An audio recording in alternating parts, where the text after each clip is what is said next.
Bang, bang, bang, bang, bang.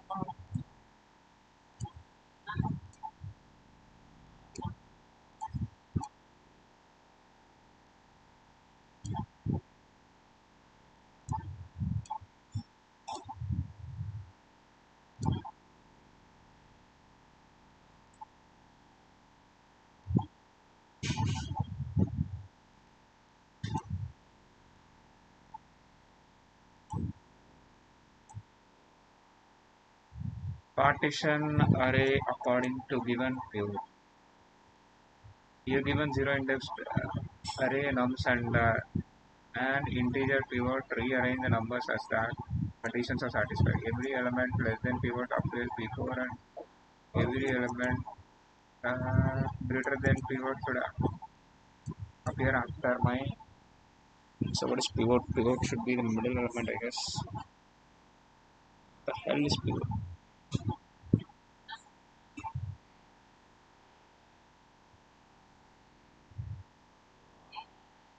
Oh, they have even given the pivot. Okay, I just need to arrange the elements.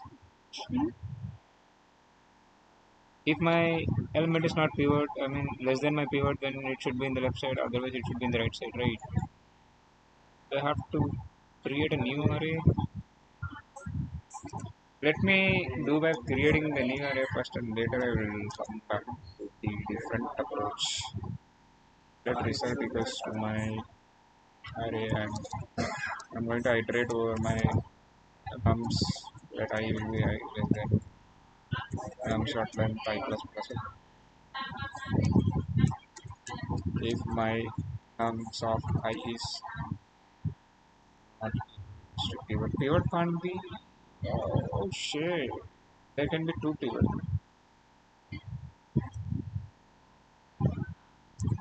If pivot is less than equals to my pivot element, then what you do is like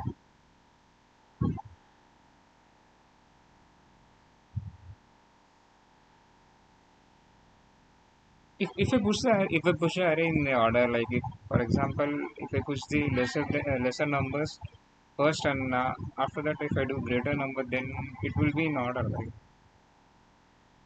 Let me try. It is less than pivot, then result dot push nums of I, and same goes for this thing. If nums of I greater than equals to pivot, then it was result dot push nums of I don't know if this thing going to work now. Return result. Finger cross. Let's hope it works, or maybe fail. Cool. So what was the issue here?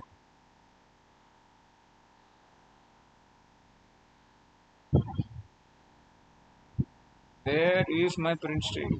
Ah, my printer.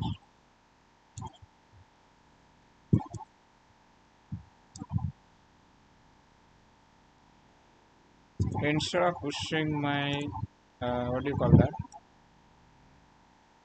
Instead of pushing this thing, first let me see what we are getting in the result first.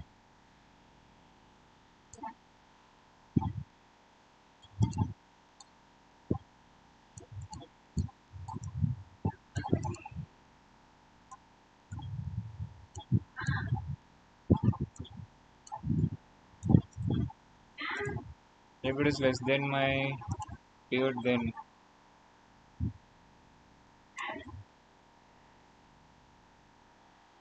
there we go, man. There we go.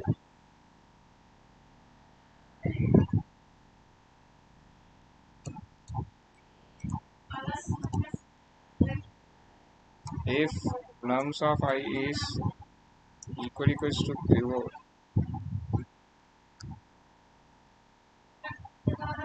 nums dot. How do I get the index of the pivot now? Index of the pivot. Can't get the index of pivot, right? Since they have given us the number, and which is fucking duplicate here. Holy moly. The pivot should be exactly my number, middle number, right? So middle number, how can we get the middle number? Middle number should be like mid index equals to my nums length divided by 2. So nums, I can do this. No, I can't do it after creating my whole loop, I guess. Maybe should I write three different conditions? Maybe I should write three different conditions, maybe like not in the same loop. Maybe I can just, this is for the lesser number,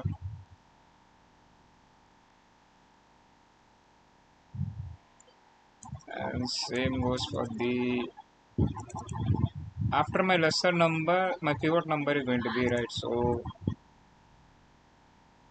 equals to my pivot, then what you do is like you get the middle index, which is like let mid index equals to my nums dot length my divided by 2, which is like my middle index will be coming. And what I have to do is like I have to push the result of mid index equals to my pivot. And what we have to do one more time, which is for the greater element now. Now this is for like if it is equals to, if equals to my pivot, if greater then we have to do this. Greater than I will write again same thing, but this time it should be different. It should be like greater than my pivot, then it should be like normal array pushing thing, like result of push of my nums of I. I guess this should work. Since we have done, we have handled every cases. I guess like for the lesser number we are running different thing, and for the after lesser number we are not directly pushing the greater number. So we are checking for pivot, and if it is equals to my pivot, then we are first filling the pivot, and then after that only like we are doing the greater thing.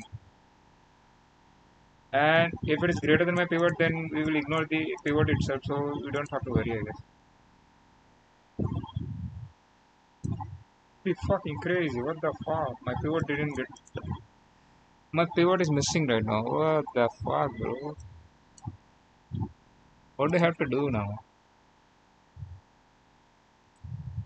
Maybe if my pivot is equals to, then I will just push my pivot direct. Let me try this thing.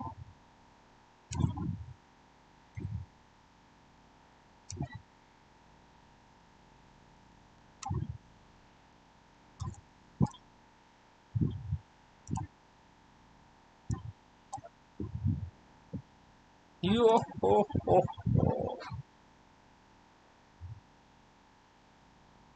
Yo, oh my god, motherfucker, nigga. What the fuck? I was thinking like I need to do something else, but it fucking worked, bro. What the hell? First time. I was trying to push everything in a single loop. Then I understood like, oh, everything is getting pushed at once. So we are not able to get the pivot from the last index, which was this thing. Like we had the pivot here. So what I did is like, first I ran a loop and filled it with the normal lesser than my pivot, and after that I checked for the pivot. And after that, anything greater than my pivot, then we have pushed that thing. Damn, I thought I'm going to get a fucking TLE, but it worked.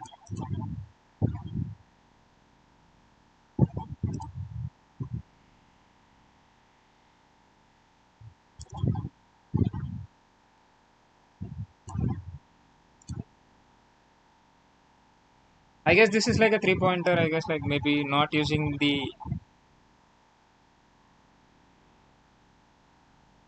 I could, I could have done with the two pointers itself, like maybe two pointers or three pointers. Maybe one to check the lesser number and one to check the check for the point pivot thing, and after that we can We don't even need three loops, I guess. What the fuck? Let me optimize if I can.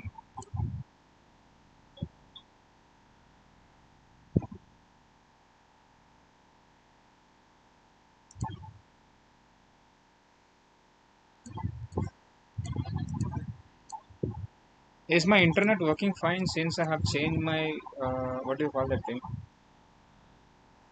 That internet box, I guess. Speed won't be increasing, but yeah, consistent connection will be there.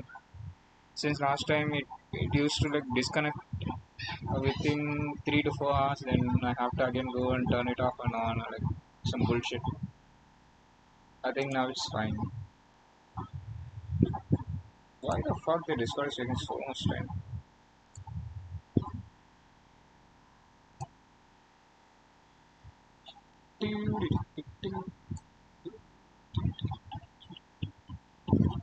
Where is it? Where is it? Where is it?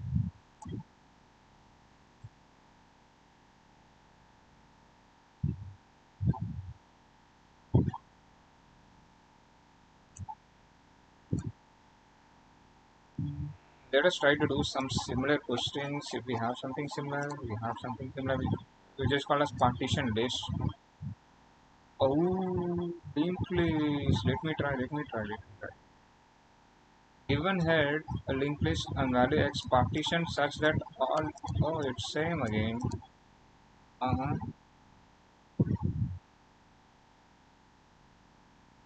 X is 2 here. I think this question is like a little bit different. Given head of linked list and value x partition it such that all nodes less than x comes before the no, nodes greater than or equals to x. So they're saying a partition is such that all nodes less than x come before my greater than. This is some okay. I thought this was output though. What the heck? We have to sort the array, I guess. Don't you think we have to sort the array? 61 percentage 2 pointers linked list. Okay, let me try. How can I do it? I need to swap this thing. Um, we can have the values like I guess we can have the values like this is for current value, this is for the next value, and this is for the next dot next value. I mean, this will be my first value, this will be my second value, this will be my third value. Like skipping this thing, whole thing. So x is given to me. What I have to do is like I have to go throughout my head. So we need a while loop, I guess, until my while head is there. Head and head dot next is there. Then you go towards a segment console.com and see what head head dot val. Can I do head dot val or do I have to create a variable for that thing? I don't think.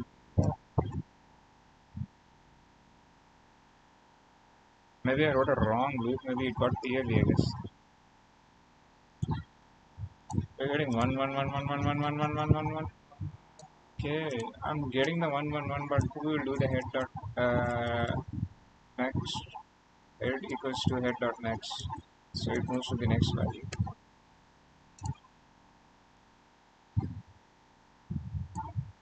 There we go. We got all the values. Did we get all the value? Why the order got changed, bro? 1 4 1 4 3 2 5. Why this got swapped automatically? What the heck?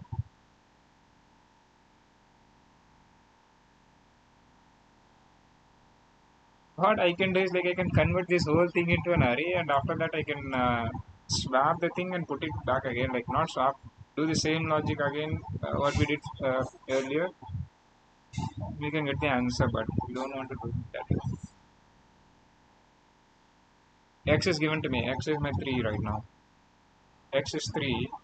Before X, which is my current value. Before X, I have to get all the lower values. So what should it be? Like my current value. So my head we are having the head, right? So let current should be like head dot val, I guess. I need to head or head. I need to do head, I guess. Head. And now I have to check if my current exists and current dot next exists.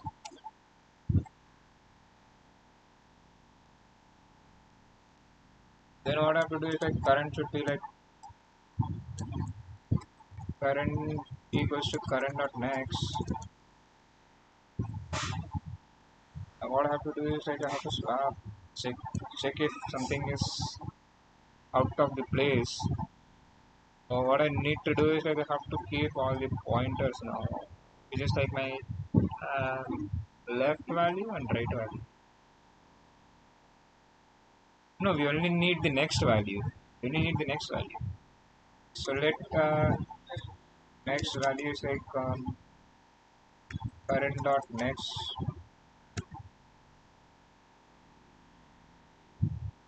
uh, and let current val equals to my current dot val, I guess. This is my current value now.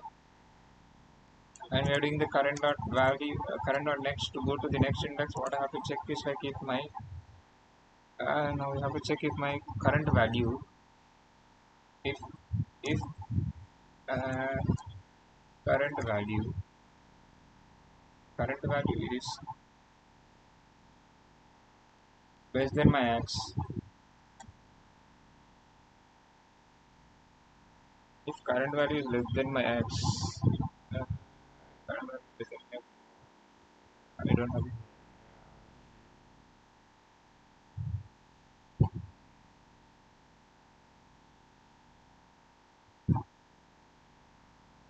This is for lesser value,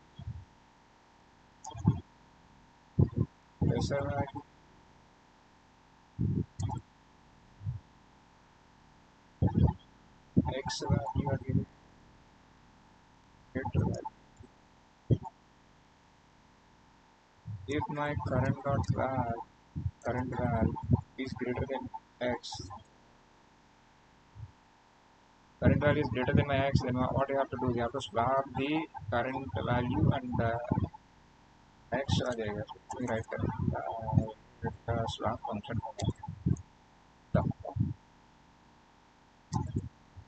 plus swap, which will take my two indices, my current and next something, and let temp equals to my current, and current will become my next, and next will become my temp. This should swap thing, I guess. And what you have to do is swap my current value with my x. This is what that thing. If it is greater than only if it is lesser than my x. If the current value is less than my x, I have to swap again. And if it is equals to my this thing, should I leave it like that? If it is greater than, then it will. Let me see what we are getting now. I have to return my head, right? I think. What I have to return now? Head or what? Have they given some return type here? They have given. Where is return? Oh, here it is return list node, which is like my current node, I guess. Should I return current then? Or should I return current should contain every value?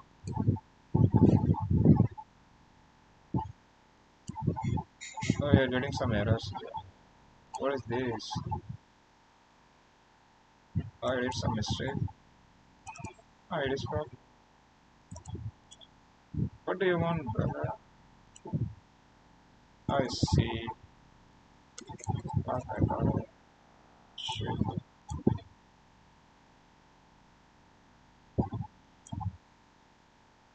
Okay, we are getting only two. Why are we only getting two here? Let us debug, brother. If my current value was less than my x, then I have swapped this. Should I swap my x with current value or like current value with x? Both are going to be same, right? Like if I swap my current value with x or x value with the current, it doesn't matter. But here we are not even getting the. Are we even getting the value first? Let me check. If I do console.log current, then I should be able to see my whole linked list itself.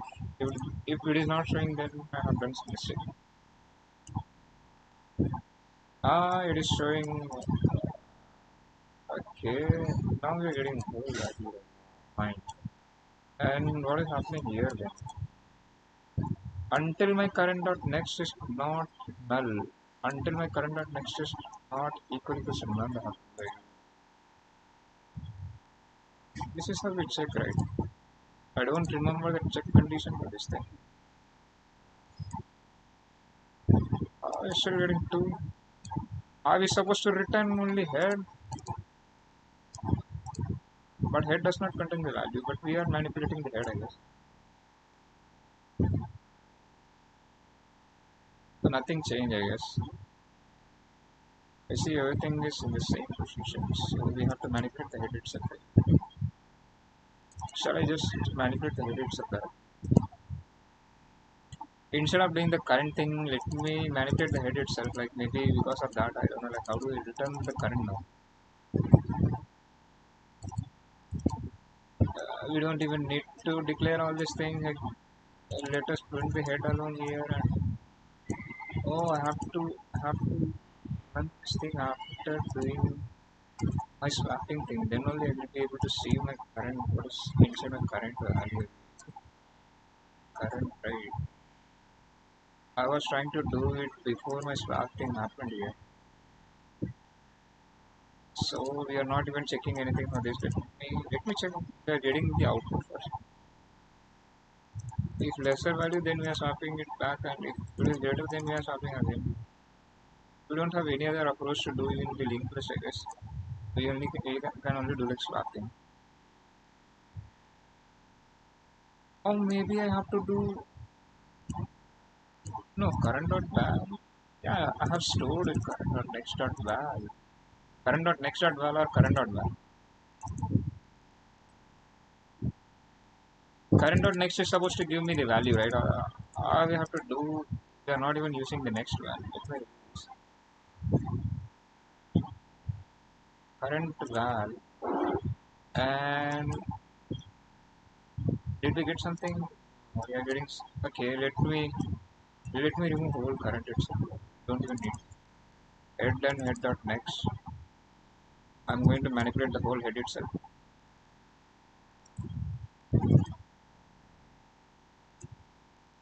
Wait a minute, it can't have the head dot val here. Can it have head dot val?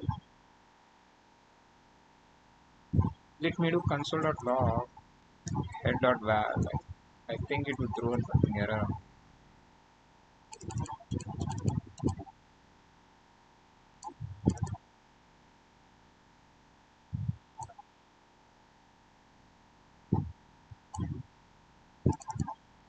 Yeah, current dot next is not there. What do you want? Where did they do that? Oh,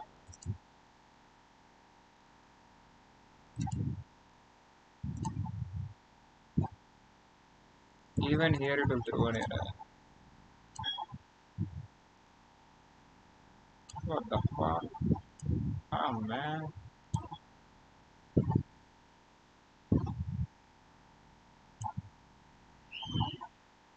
What the hell is this? So my current value is this one. Yeah, we are getting the value. And why are we getting only like 2 here?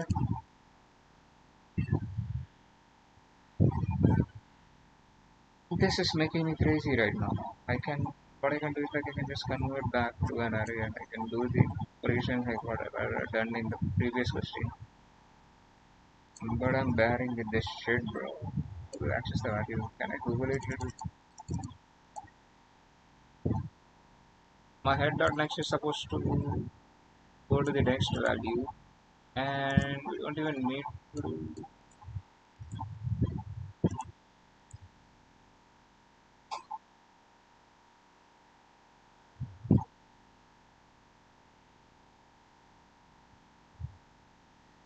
if if my current value is equals to my x, then you just continue, don't do anything, just ignore.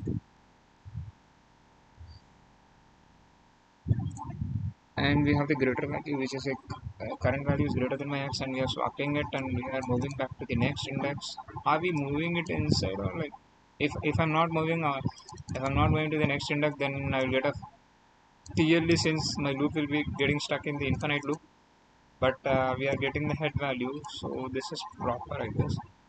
And current value, I don't know why my swap thing is not working. Like, is my swap thing wrong right now? Did I do some mistake in swap function? Or do I have to pass the whole head itself? Don't have to pass the whole head, right?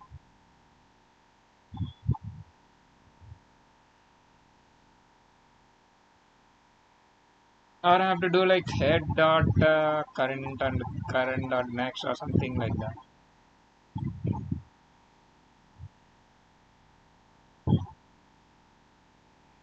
Swap function is right or not?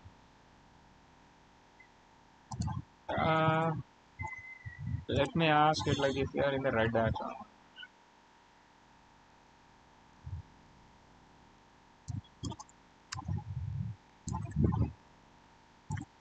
Don't give me answer. Just I'm asking for it. Please don't give answer. Just tell me, are we even in the right way first? This motherfucker gives me answer. Fuck. You're heading down to the path that is going to cause you a lot of headache. Oh shit. Right now your logic is missing the core behavior how linked list and JavaScript work. Swap function are passing the current value and which is just primitive number. That is what I was thinking, bro.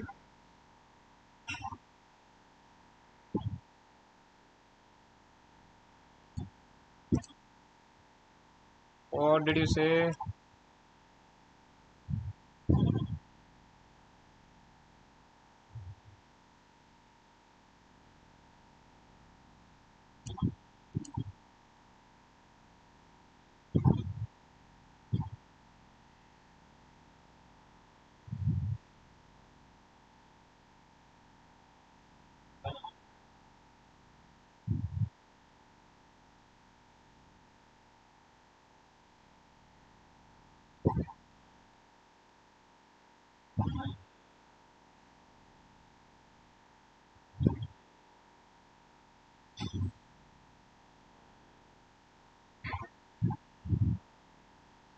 The better solution I can think is like I can create a new linked list and I will push it inside, bro. Simple, simple thing. I don't even have to do this much thing.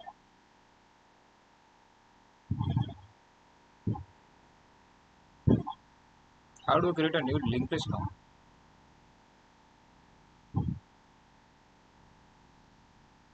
So my swap function is not doing anything since I'm just what I thought is like it is going to be if I pass the value then it will swap it, but it is saying you can't do that.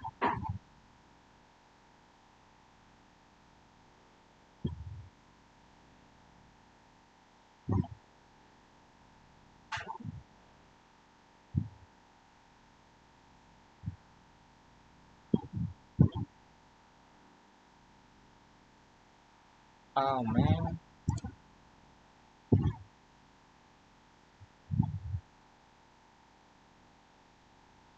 why this approach does not work since I was trying to print which is literally written. So in order to create a loop like this, let the result equals to new linked list. This is how we create, right? This not a linked list, what the heck? This no.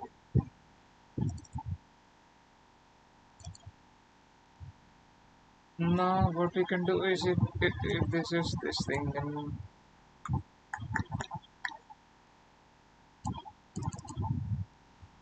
if this is this thing, then what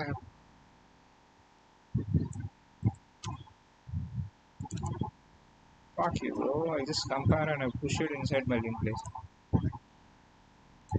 I have result dot next equals to my current value. Oh, we are done, I guess.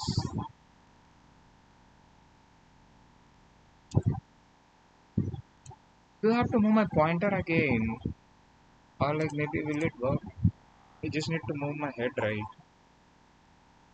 Head equals to head dot next. If this is not working, then you need to check what is the issue. Instead of doing this, I can just do head equals to head dot next. That will skip my current value.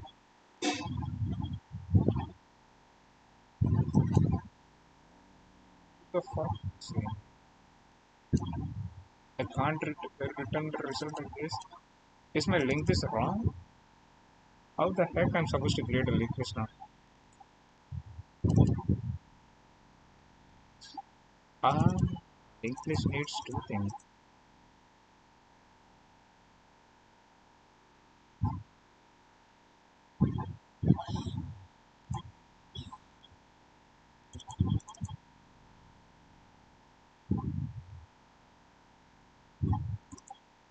Wait a minute, do I have to push my value and after that I have to change my thing like maybe result dot val equals to this and result dot save is result dot result dot max. Maybe do I have to do it like this? Yeah, I need to revise my fucking link.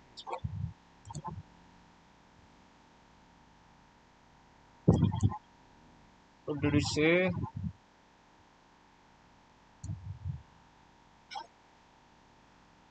What current value is so current value is null. How the heck it will become null since I'm checking it here like, until it is not equals to my this thing. What the fuck?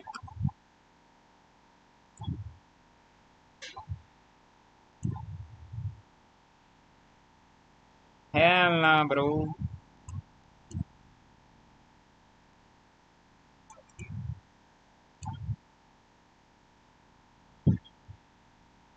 Result.val can't set properties of null setting val. Can't set property of null. So it is saying like my current value is null, so I can't set it here like or like this thing can't be done here. How the fuck am I supposed to pass my value inside? Like, the result.val or like maybe result.next. Result.next is used to go to the next index, just like my next index, and this dot val is used to do the current value, and which is what is like we are doing like current result.val, which is my current value. Let me ignore this shit for first and check if we are getting the value first. Maybe greater than is having some issues, like maybe I need to do it some other way.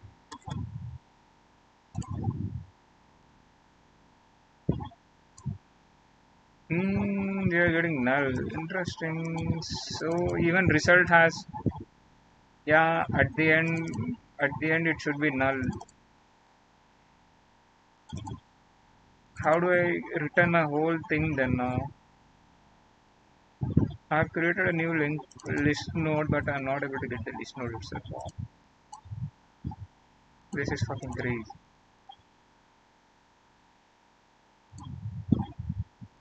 This question was supposed to be easier, bro. What the heck? Maybe just because I don't know how to put the values inside them, so I'm just struggling to do it. Struggle is regular for me since I have struggled for like 60 days. Now this is 65th day. Still struggling. The struggle is not going to end anyway.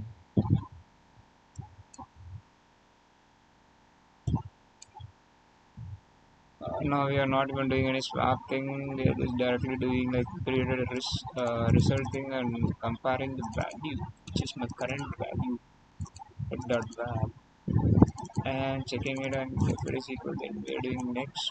And something is happening here. If I don't do this thing, then will it go to the next one? It can't go, right?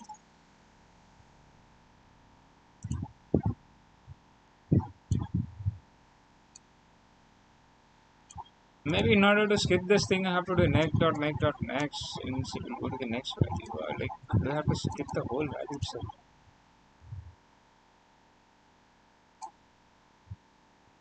There we go. The signature is live.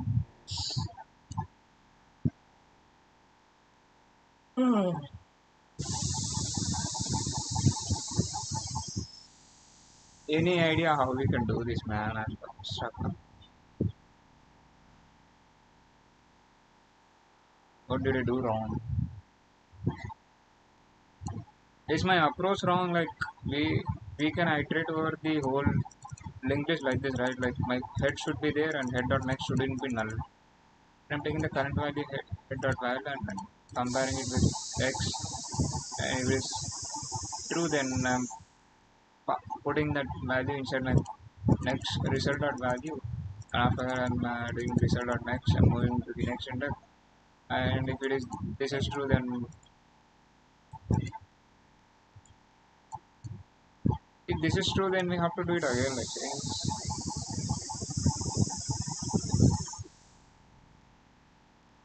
since this is not a swap thing, so we can't ignore this thing.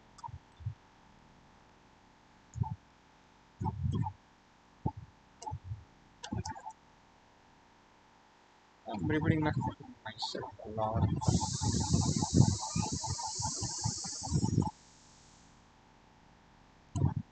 Why my thing is not working? Again, we're getting current or bad.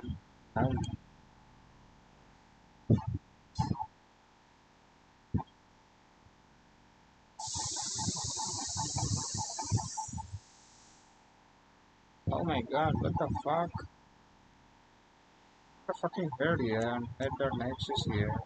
Checking, literally checking if it's not null, then only you do this fucking whole loop thing.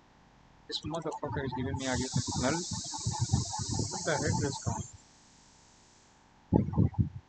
Until my head dot next is not null, till then you do. What the fuck? Yeah, nah, bro. Is my linked list first proper? I mean, like, is this proper thing? This is how we declare new link. Like, how the heck we declare it? I don't syntax.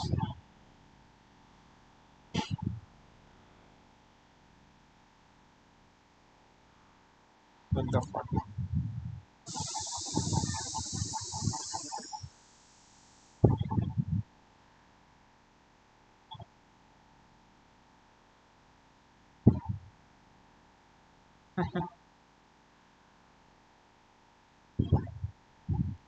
Lol.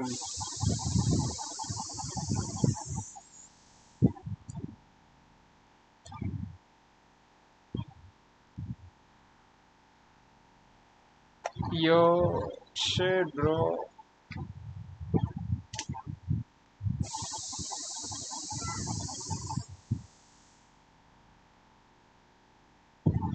A node.val can go till 100 and x can go till 200.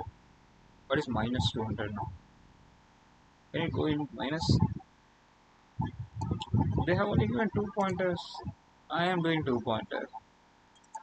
Which is my first pointer is current and x is my this thing.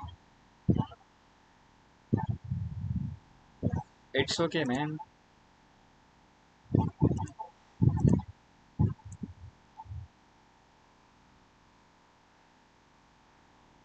Nope, I don't know anything.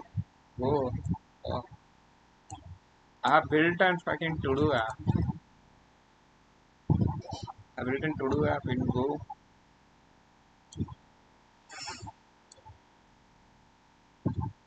I built a whole ass to-do app in Go. I will explain my code if you can understand. I think you can understand since you are habited with the Go. Buffio is like for the scanner you have in the Java, like getting input. In Python you have, what do you have in Python? Input, right? Input. same as that thing you have Buffy.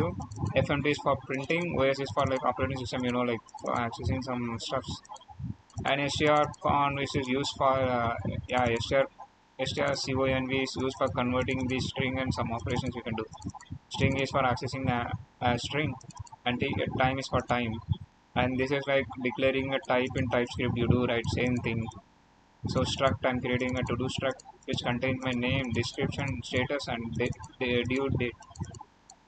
For that you need time which you have already imported here. And so now we are creating our to do, which is like we are passing with the pointer t here, and create to do, which is like my function name. Whenever you want to pass some how do I say that, pass some struct, or like you have to use some, you whenever you want to use something, then you have to do it like this is the syntax in the code. And this is like all to do, which is like my which is going to be the structure, same structure as this thing. So I have passed this thing and put the pointer here, and again we are doing the same thing. Then we are creating the new to do. This is like for creating the variable, and new to do creating, and this is pointing towards my struct. So what are the things my struct contains? Name, description, status, and due date. So this is what we are storing here, and we are appending back to the all to do, which is like my full to do, everything is there, right? So we are appending back. This is like adding pushing a value inside my array. So in Go you have append, and I'm returning back all the to dos.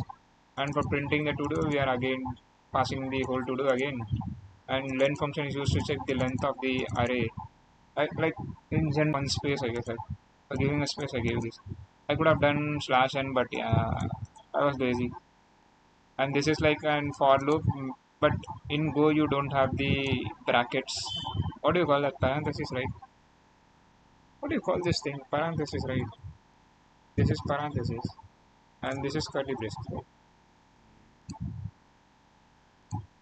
And after that, I'm printing. Printf is used for printing in format. Format, we have D for the what do you call that, string, and no, D is for the, I don't know, like D is, but S is for like string, and S is for string again, S is for string again, and due date again string.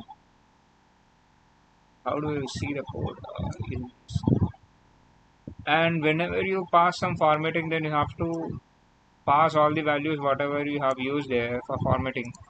And for due date, it was little bit typical, like you have to do due date dot format dot, and after you have to pass the structure of how you're going to get the due date. So edit current to do is like, yeah, you pass the index and whole to do, and I'm updating my status around here. And I'm checking if my index is less than 0, and I mean less than greater than or equals to my length. And if it is not, then I'm printing an array and returning back. After that, I'm updating my status, which is like accessing the current value of my object or some. In Go, you access the values like this. Even in what do you call that? Even in arrays in different programming language, you do the same thing, right? So this is like dot notation used in the objects in different programming languages. I don't know about the different programming languages, but in JavaScript, I use dot operation to access the value, which is like I'm accessing the current to do something, and I'm changing back to the new status whatever I'm passing it here. So I have printed it, and again for the delete thing, same thing, checking for index, and after that I'm slicing it. Previously, I guess 2 days back, I was reading about slicing slices. Then yesterday I implemented it. Like, this is for like starting to start and getting the last value, and we are deleting whatever index is passed here, and main function where my to do is here. And this is what I was trying to say, like Buffy is used for getting the input from the user, and os.stdin, stdin, what is stdin, like standard input, some getting the standard input. Std stands for standard, and in for input. And this is like a while loop in the Go, which is like crazy. You can either do for, or like you can even write like a true, and it will run till your condition satisfies. So this is like a print statement for commands, I guess, like a scanner for getting my current option, and SR convoy used for like, I don't know what the fuck is an ATO. I've seen this ATO, but I don't remember. What is 80?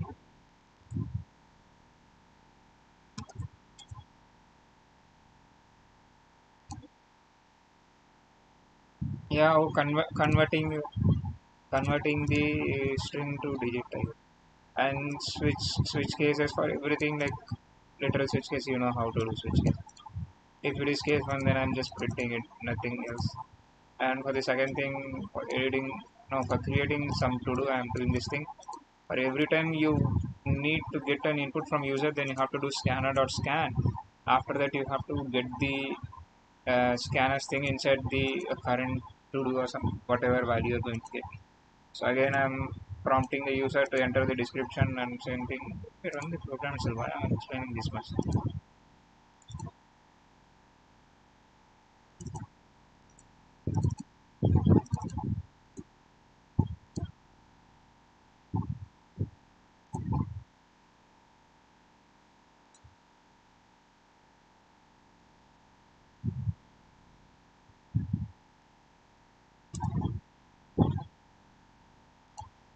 Ooh, seriously? Oh, you have to go. No? You're already in the to do. Right? Should work. This is the syntax for running the program. It says it can't find the main module, but this is main drive. Can't be doing it in main. Visiting the. Oh, now I understood. Why the heck I'm not able to go on top? This is my print statement. I have to already is imported man main package. This is the command to run the Go program, but it says I can't find some. I'm not initiating it again. But if I run it this way, then I can't enter anything since. Oh man, since I was trying to refactor some stuffs, I guess I moved the file to different folder, so that's the reason it's not working. Like, I need to reinitiate again. Like I'm not doing this shit. If I do it again, then I have to write it from first. I'm like, let me do it. Init. How do you do that?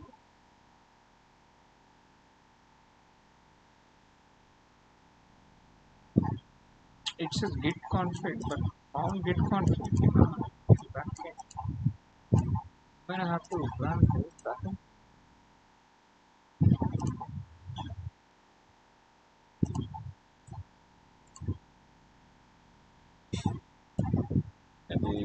it should work now.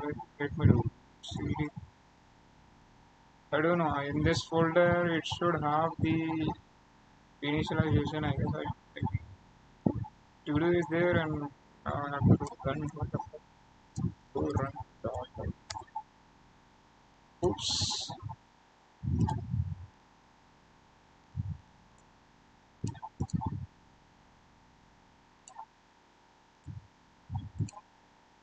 The fuck? Open folder.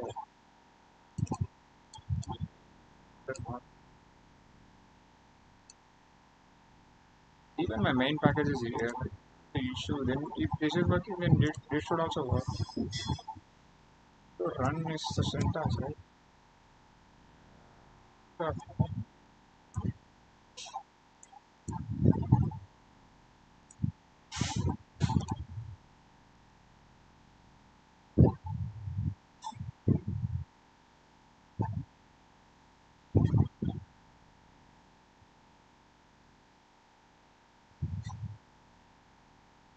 what did it say? Go back to the root folder and the mod init. I don't know.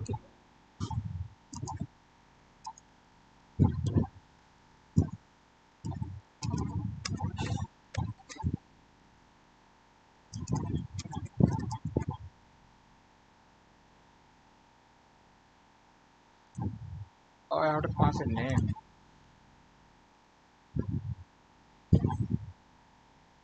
There we go. To run now. It's Ah shit, I have to only do this. If I click 1, then it says no 2%. And if I click 2 and enter give us testing. And now we have the to do. If I view it, we have the to do here, which is like the current thing. And if I enter 3, and we have only 1 here, so give 0. Enter status completed. Right? Now if I view status completed, this thing. Now if I what we have something else we have delete. Up above you see. Wait a minute. Did it get some issue now? I guess it entered 2 times. There are some bugs in my exit is working properly. No 2D presence or no delete will be happening. Typically exit. Yeah, it is working, but sometimes I guess it is getting stuck inside the what do you call that? Delete to do. It didn't get stuck in delete to do. Maybe after edit to do it got stuck. Maybe there might be some bugs. Maybe since I'm a beginner in the Go, so this is what I did, bro. I took a whole ass time to explain all this shit. Yeah, I had it in a different folder, but after that I changed back to some different folder. But I forgot, like I had a go.mod or something. Now why the fuck this is not working? Transport here.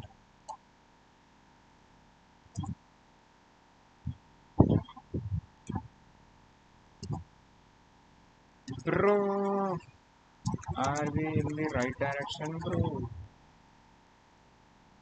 Don't give answer. Oh shit.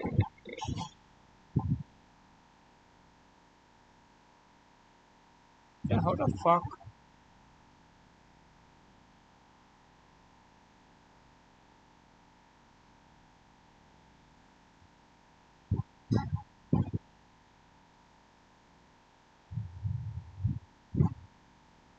Ah, yeah, that is easy.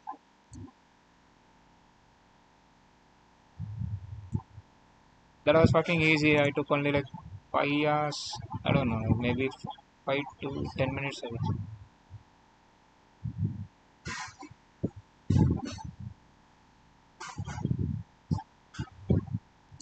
Okay.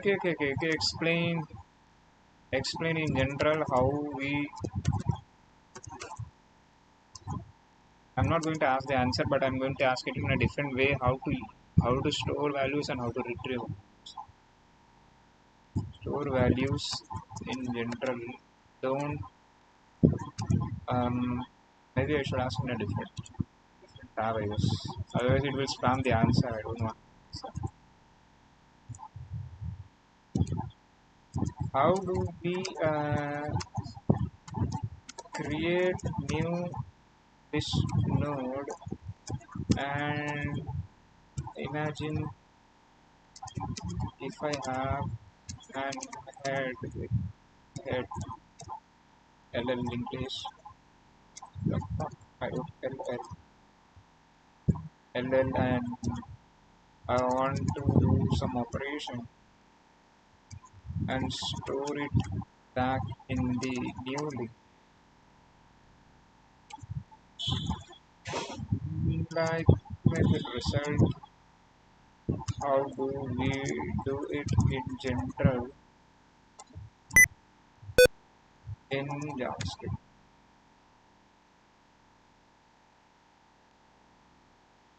He uses a dummy node, a pointer, builds a new list step by step while traversing the original array. Um, dummy. Wait. What did you do?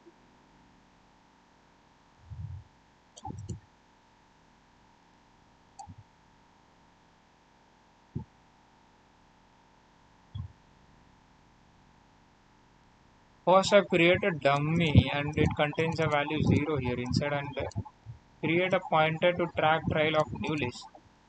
Ah, this is what I missed, I guess.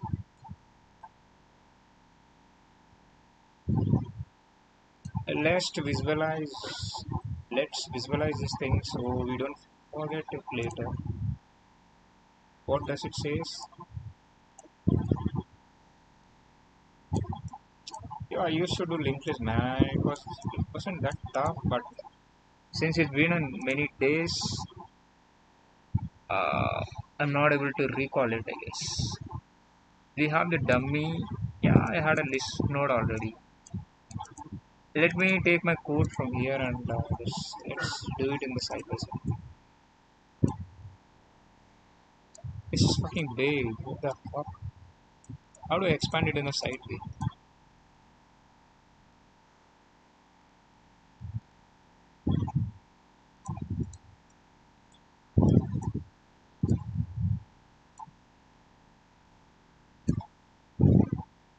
Hell,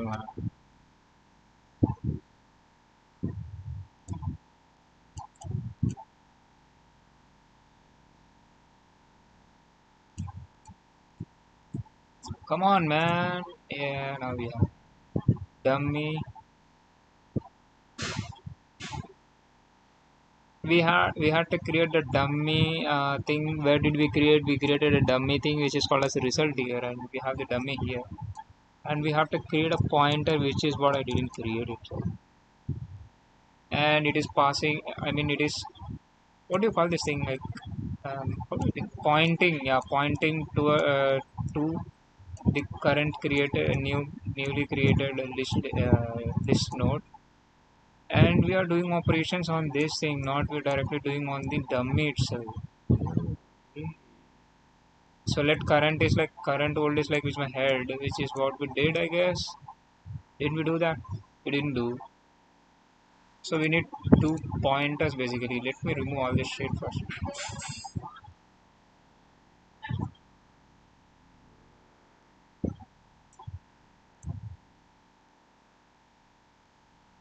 We have a um, head head node. Let me head node and now we have to traverse. Traverse is same thing. Head node is there and then a head node dot next not equal to null. Until then you do this. Now what did you do? Like he created a new this thing pointing towards that thing, which is like my let current equals result. Just pointing result now. And now we have to compare it with the if my head node head node dot what head node dot val is less than x, then there is a thing like there is a thing. How did he store the value? That is very important right now. The new value is like this thing. I don't want to do it. There we go. Current new, yeah, current new dot next is equal to new list. This is how we need to pass the value. The fuck? Current dot next equals to my new list node. Head node dot val. After we pass the value, do you have to move it or like you don't even have to move 2 points? Okay, every time I do this thing, I have to move it again to the next pointer.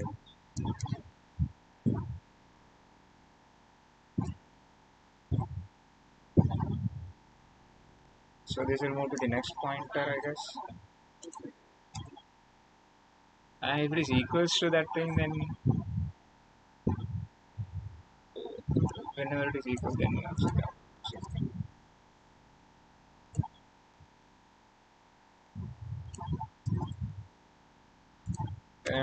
then this returning part is the important thing for me. It's How he is retaining?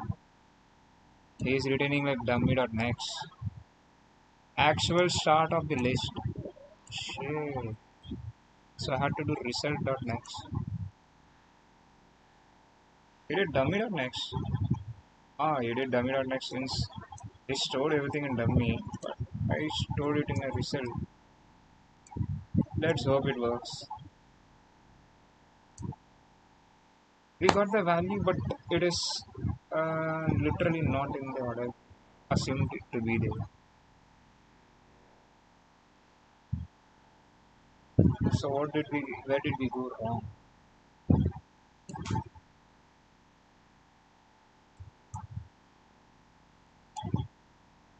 What the fuck did I do?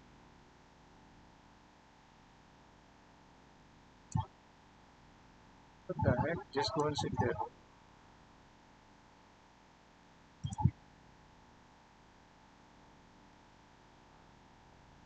Let me keep it on a size where I can see the question output and everything. Head.next and head.out.next. List node now. Now what the fuck is wrong?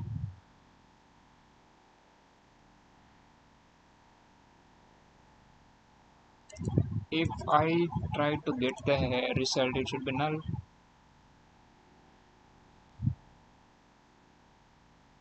It even had a zero since we have initialized with the zero.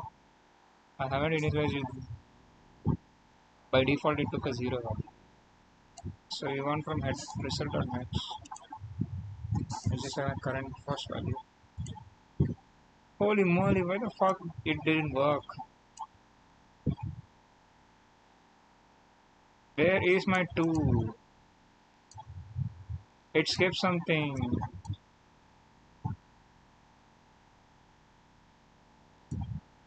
Are we in the right direction now? I don't want to waste my time.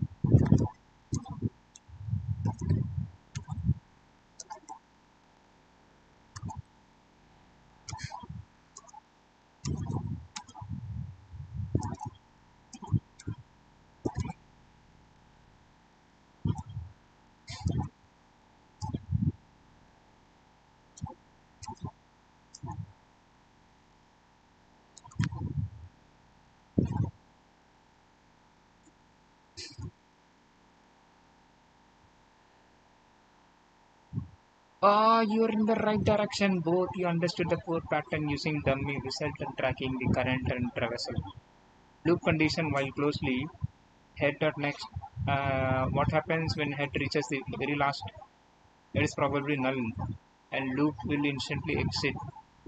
Your code will completely skip the last node. Inside your loop, you have head dot next for every if condition.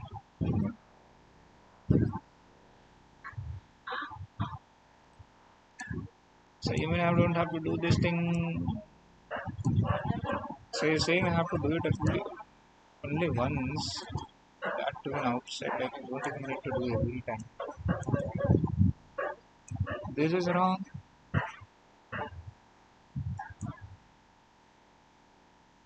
Still my one value is missing right now. My last value is missing. Sin because of this.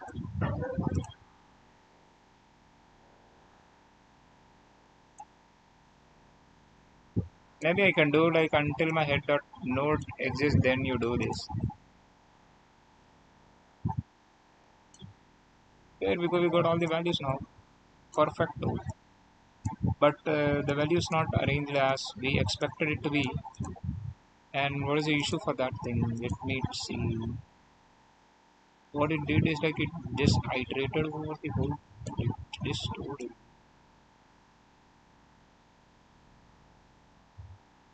Ah, list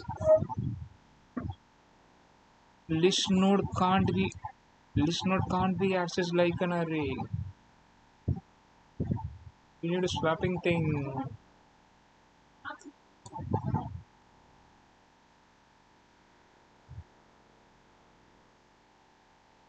Shit.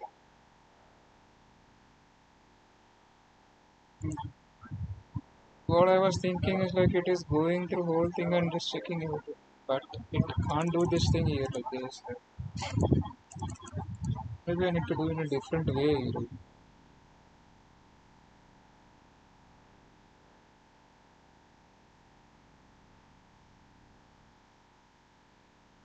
since we have changed the head, no?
Swap, swap, swap, swap, swap, swap, swap, swap.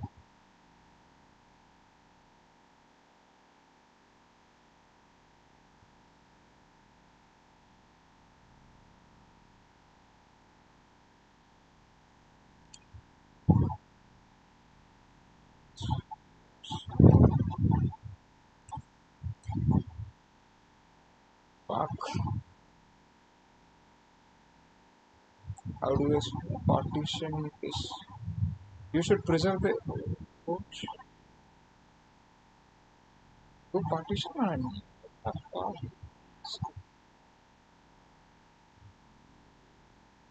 oh, okay.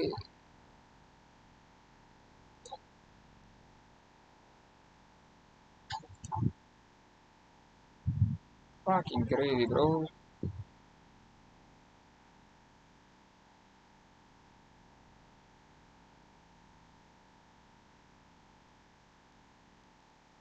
Part less part for nah. What this thing? The greater part. What kind of name should I give? This spelling is right on that. I, after using a lot of autocomplete in mobile and other stuff, like forgetting these spellings. If this is greater than my that thing, then this should be lesser the current.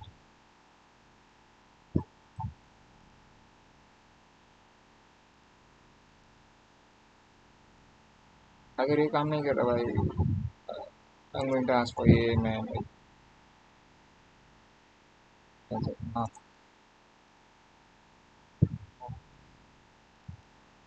they should point to it. Should point. They should point to it.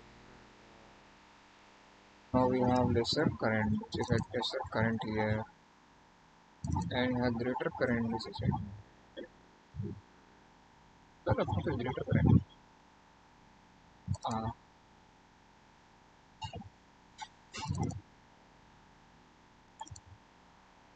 equal to do I need to do this thing?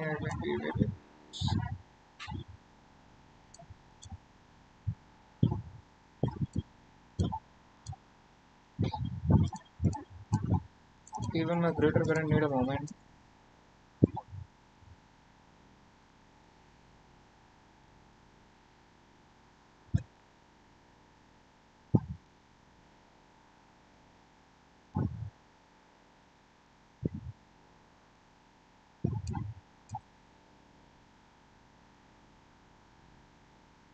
How do I connect them now? Best current dot next will point towards my great current. Oh, oh, damn. Oh, damn. Maybe I should do it like this. Maybe I should put it like this and a greater.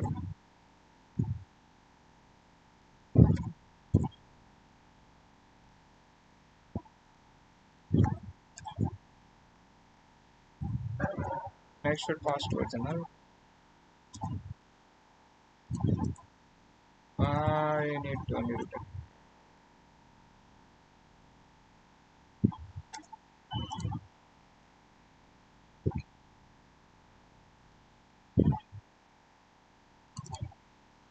Maybe lesser part, I guess. Since that is the main node, I was pointing it and changing it. So, what the fuck?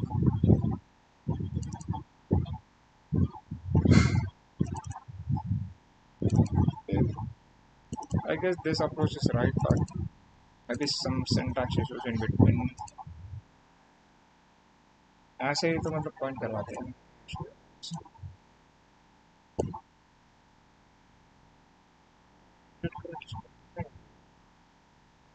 Current तो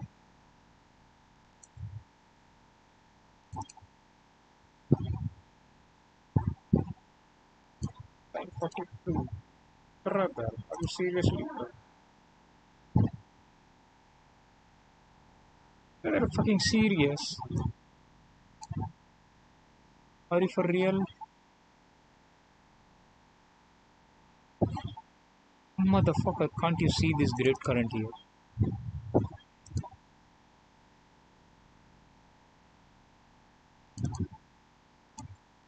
What the fuck is greater current?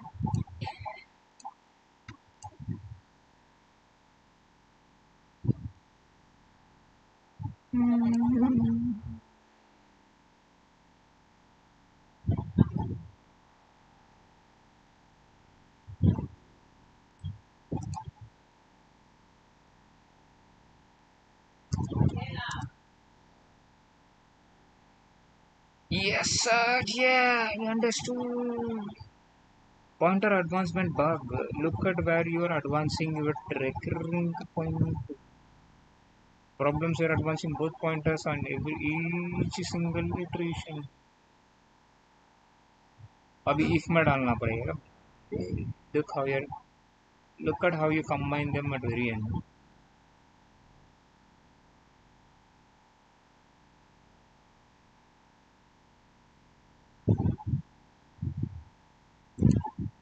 हाँ.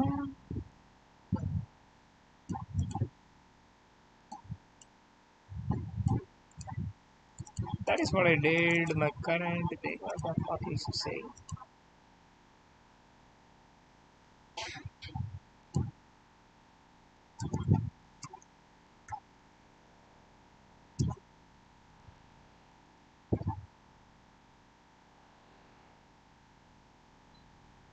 Bro.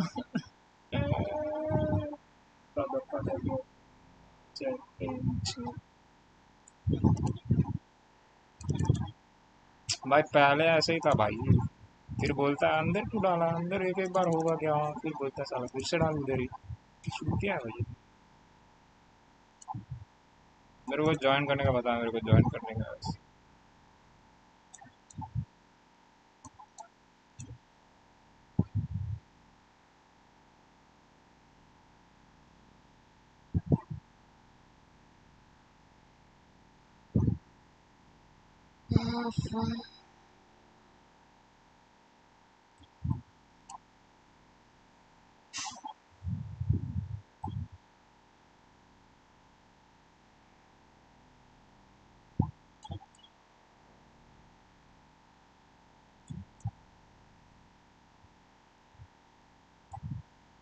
Joining का issue हो रही है. Joining का issue फिर मिशिंग हो रही है.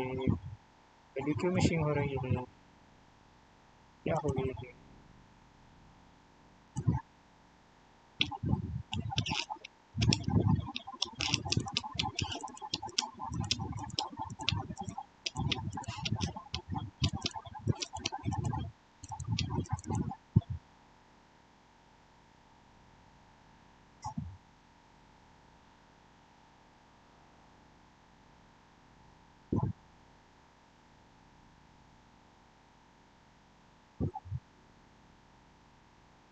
अरे यार कहाँ बग है भाई इसमें, मेरे को समझ नहीं आ रहा, मेरे को कनेक्शन में बग हो रहा है या फिर मतलब जिस ऑर्डर में मैं कर रहा हूँ उसमें बग हो रहा है।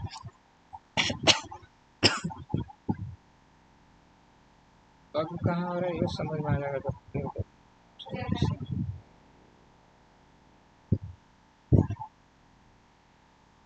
Anyone know what is issue here in my code, bro?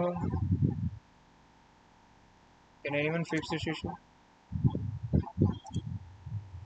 I know we are almost pretty close enough to the answer, but I don't know how to push it enough, even more.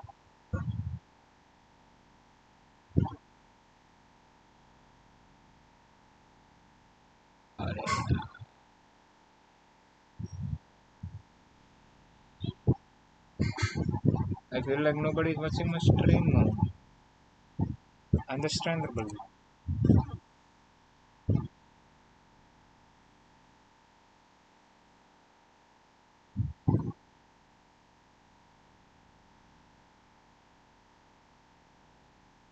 Yo, Range bhai, fix this, bro. Fix this. Help me.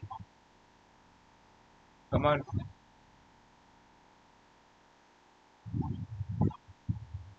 How are you, dude? I am very happy and very sad.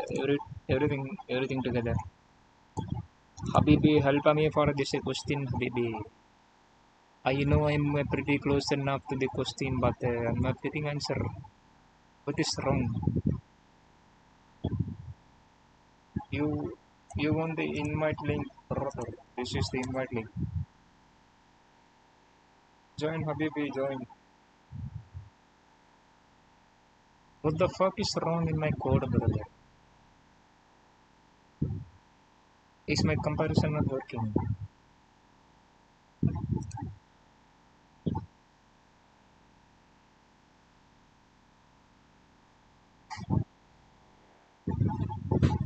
The fuck is Kumar K now? What the fuck? Who the fuck is Kumar K?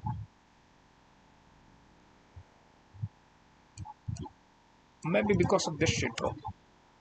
What I what I'm going to do is like I'm going to fuck you. First will be like X and X less current dot next.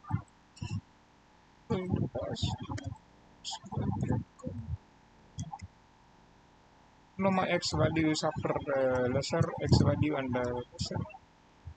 lesser current dot is greater current dot. What the fuck, bro? Lying, brother, lying.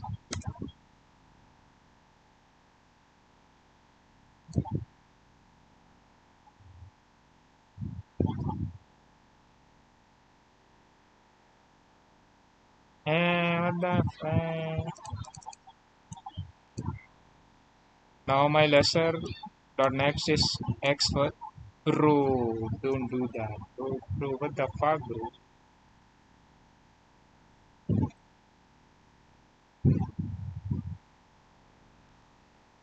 भाई कर क्या दिया भाई, तूने सारा उड़ा दिया। What the fuck?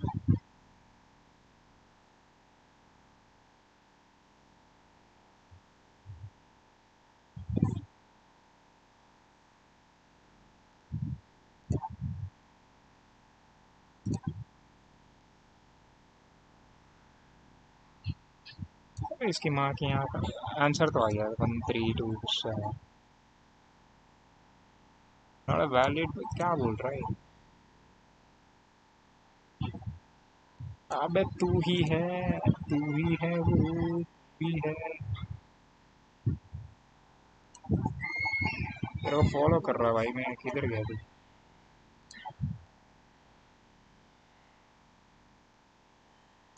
गान माँ बोल रही है तू, लास्ट में तो नल भी रहा है, क्या कर।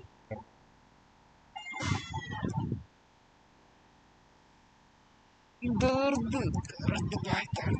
What the fuck? अभी लेसर पार्ट को मैं रिटर्न करूंगा तो मतलब पूरा गलत ही है लेसर पार्ट।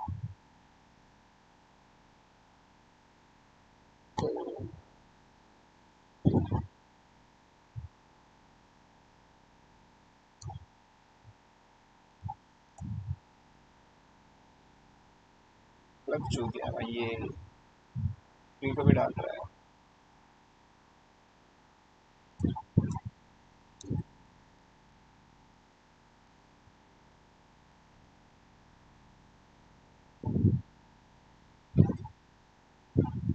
क्या आ गया, फोन कर रहा है।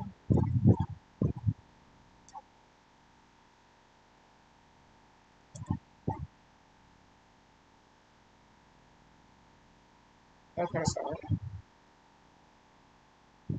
Head dot well dot current अगर इक्वल है तो फिर क्या करो।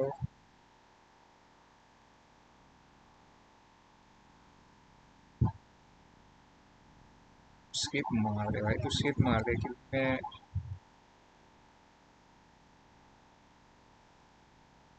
मैं अंदर में तो कर दूंगा तो मेरे को इतना फर्क नहीं पड़ता इससे। एक्स तो मैं यहाँ पे ले लिया है, पहले लेसर आएगा। ये किसने डाल दिया, तेरा तेरा काम है क्या?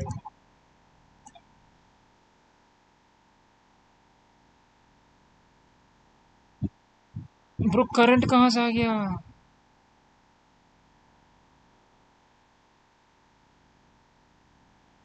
इतना तेज तेज कौन चेंज कर रहा है?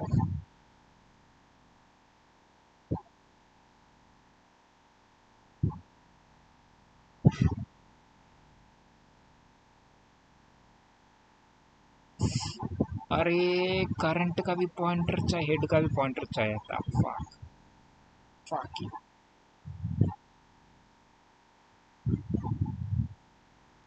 काम नहीं करेगा भाई, काम नहीं करेगा भाई।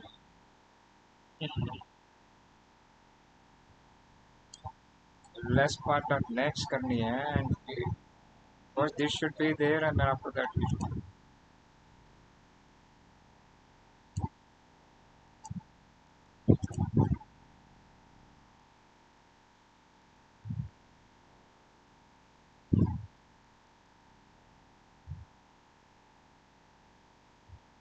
अच्छा पहले ही था।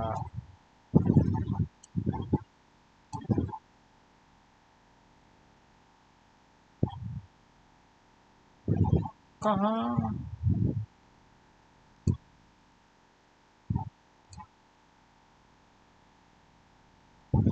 डेस्की डेस्क डेस्की ब्रो जॉइन ब्रो डेस्की।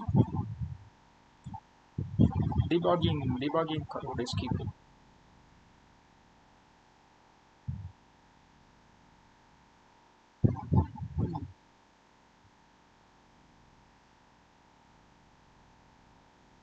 क्या हो गया, दो दो निकाल के कर लिया, 2 पॉइंट।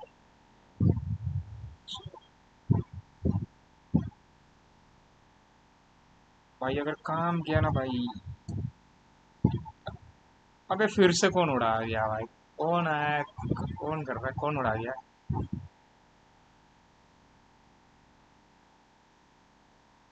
वाह। कोड दे दो भाई, कोड दे दो। सेव भी कर दिया, वाह।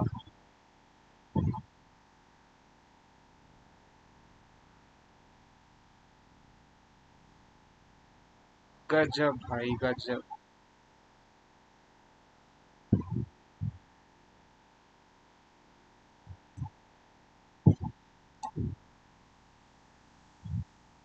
अबे बॉयलर प्लेट क्यों लिखा है?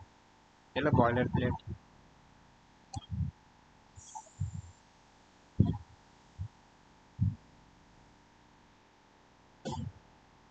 साले ने कोड ही उड़ा दिया। गजब हो भाई तुम, गजब हो यार कसम से भाई। कोड कहाँ सुनाऊं?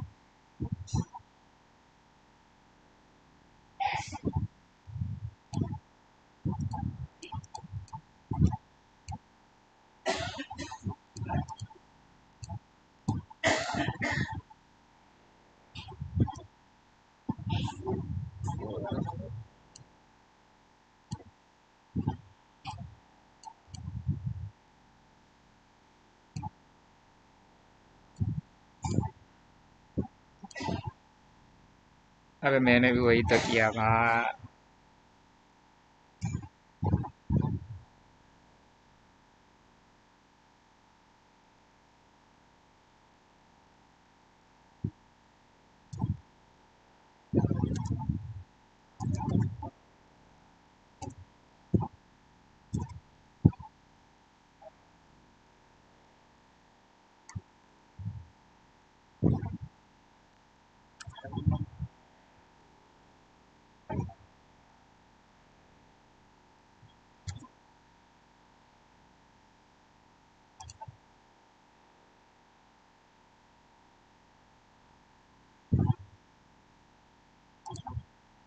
I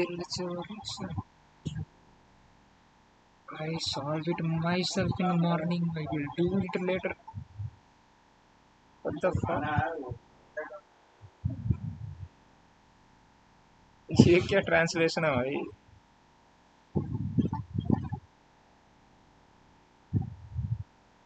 If my current value is less than, रुक रुक मैं करता हूँ.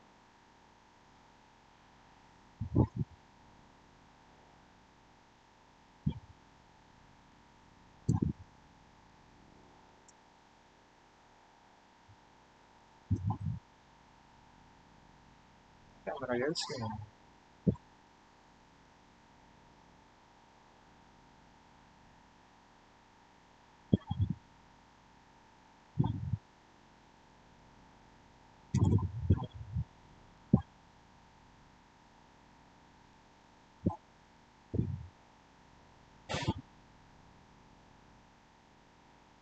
More none नहीं है. पहले less आया.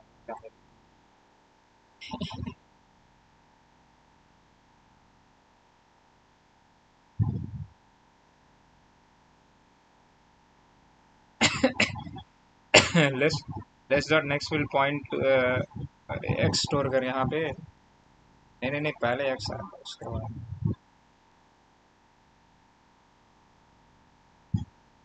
अबे पहले x आएगा भाई. पहले x आएगा ब्रो. x कौन डालेगा? x तो तूने किया ही नहीं. x को स्किप कर देगा वो. डी कैपिटल था. D capital. मैं सारे कैपिटल डी डाला है फिर वो ऊपर में.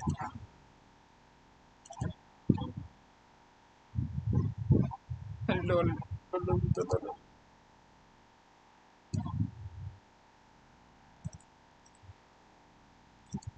मोर दिख. मोर डी.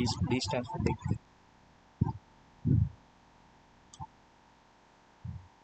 मोड लिखा है. मोड कहाँ लिखा है तूने? लोल.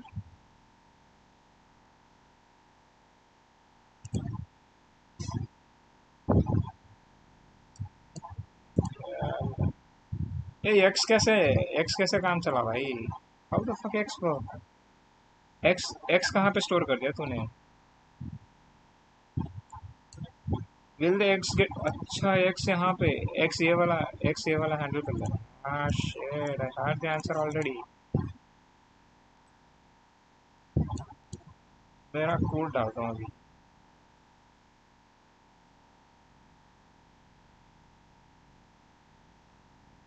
ये क्या है? ये क्या है यार? एक काम. कॉपी पेस्ट देना.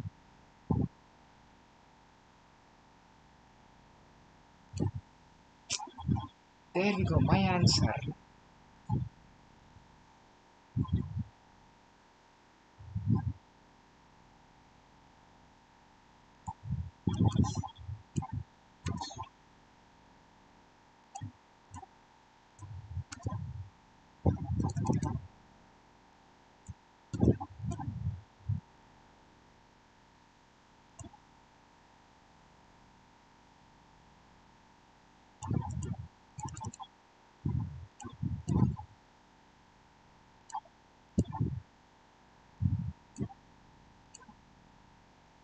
अरे यार कौन कर रहा भाई ये?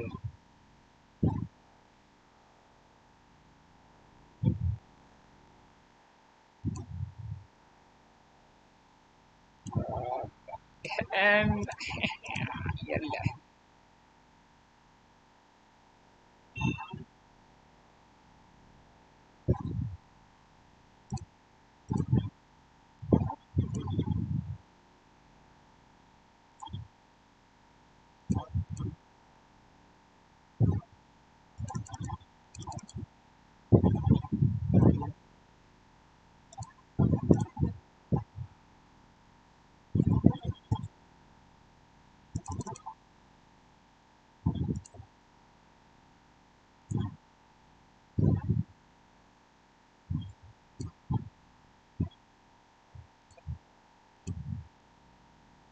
मेरा ये.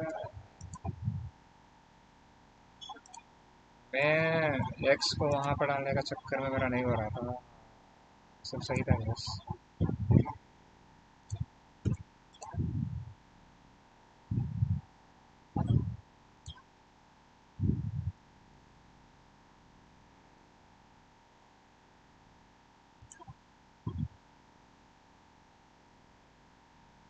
ये डिबग करते हैं किधर इशू हो गया।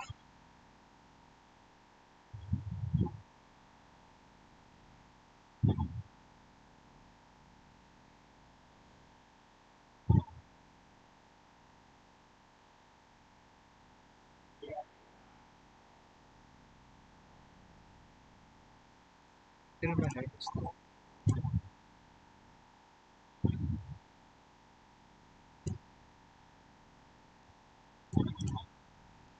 ग्रेटर वाला आया नहीं है।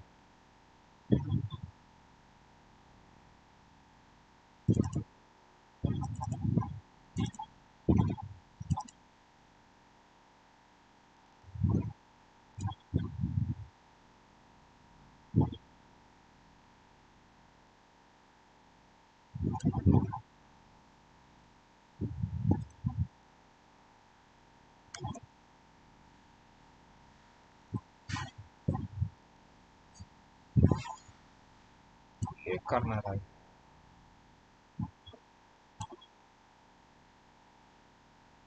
ओह 435 आया अभी वो क्यों नहीं? कहाँ इशू हो गया?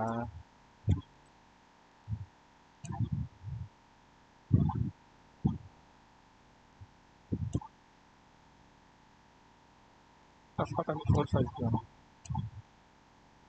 मेरा लेसर पार्ट क्यों नहीं आ रहा? लेसर करंट में लेसर पार्ट स्टोर करना।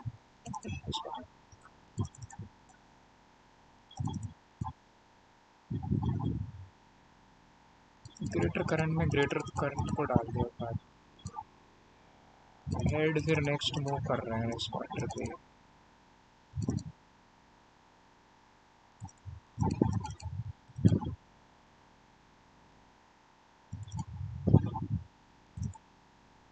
सीरियसली यार।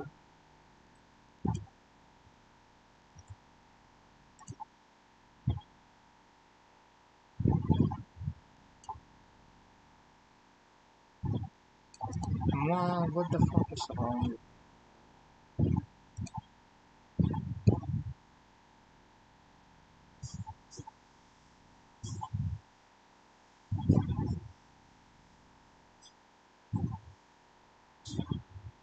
सर रिटर्न टाइम मेरा इश्यू है यहाँ पर। रिटर्न का इश्यू है।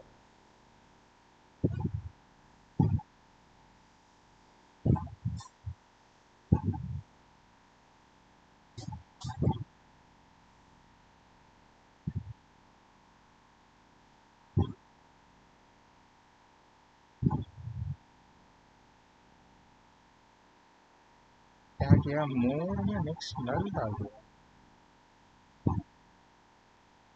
So it's just like greater part.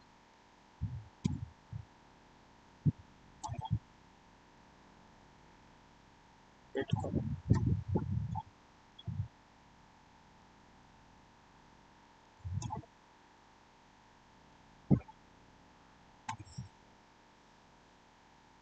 इस करंट के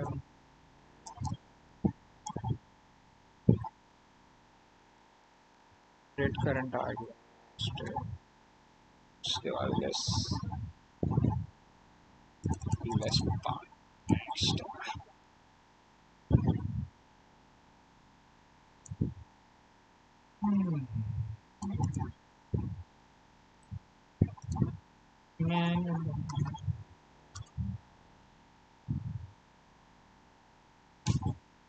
May this means lesser current is null. Greater current by setting greater current null first, when you setting lesser current, secondary set less current or next to null. This cuts off the entire fix. Ah shit, less current or great part में fix करना है।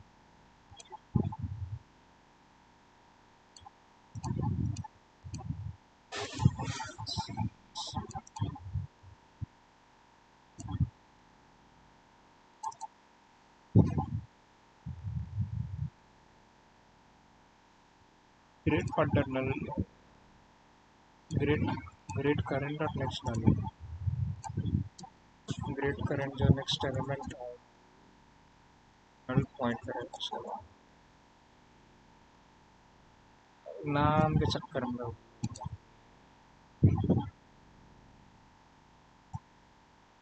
ये भी हो गया। Yeah.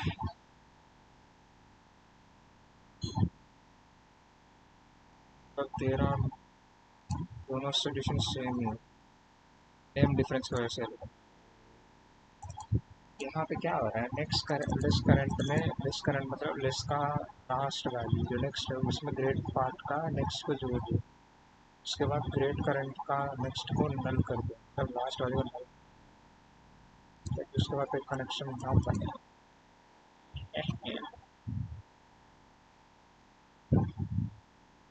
ये क्या है, डिजाइन ऑथेंटिकेटर में है।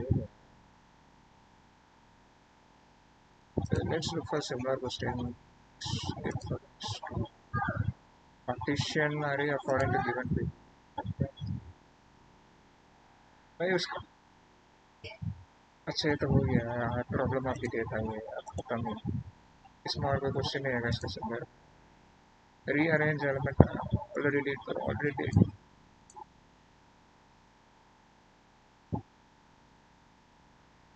गोलंग करें, गुलंग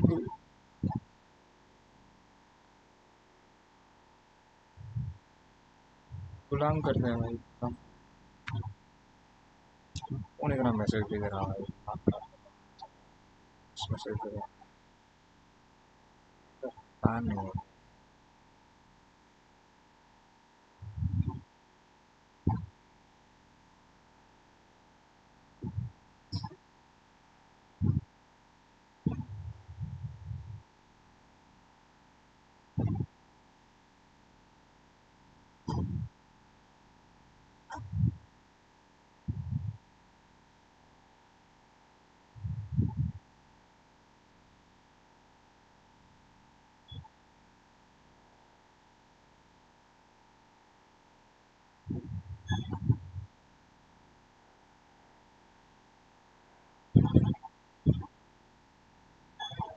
चलो थोड़ा गोलाम करके जाते हैं फिर मजे करेंगे, सोएंगे,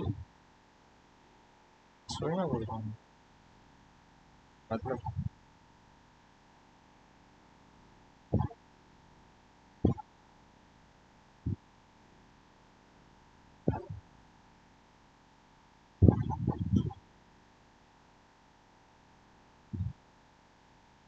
बूम बूम। अबे साले क्या लिख रहा है डेस्की भाई, ऐसे मेरा तो पूरा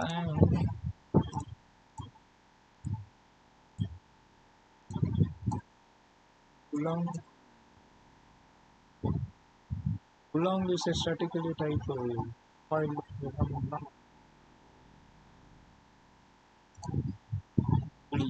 इस गूगल और Google programming language get started in tour of Gulang by example, Gulang example. We have closure in Gulang. Oh my god. Oh my god. A timer? Oh shit. They have literally created a JavaScript with the type safety or what? You will have a JSON. Shit. URL parsing. What the fuck is that? Gulang is very talented, I guess. Like Gulang has logging, Gulang has HTTP client, Golang even has context like React. Oh shit. What a signal. Oh, Golang. Don't even have rate limiting inside them like pre-implemented or like can we implement rate? It doesn't make any sense that Golang, any language you can implement rate limiting when you know something. String function, yeah, string formatting, fix simple, regular fix cross on JSON, XML, what the fuck?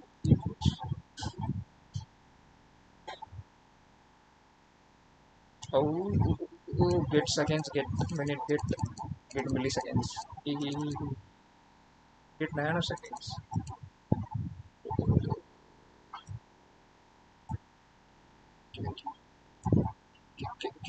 What the fuck is differ? Differ is like in JavaScript we have differ like whenever something sees then your code will be different by the browser I guess like the initial load. Is differ something similar to that differ or like this is different differ?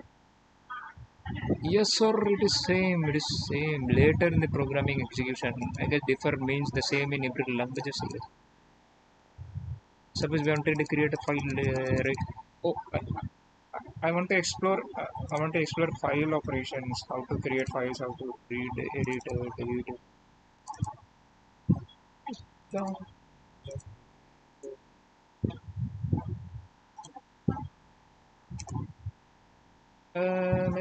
Maybe keep some different name like file operations OP. Oh my Gulam, my friend. If I try to run, if I try to run this program, you get the command to initialize our program. So this is how we initialize. No mod end.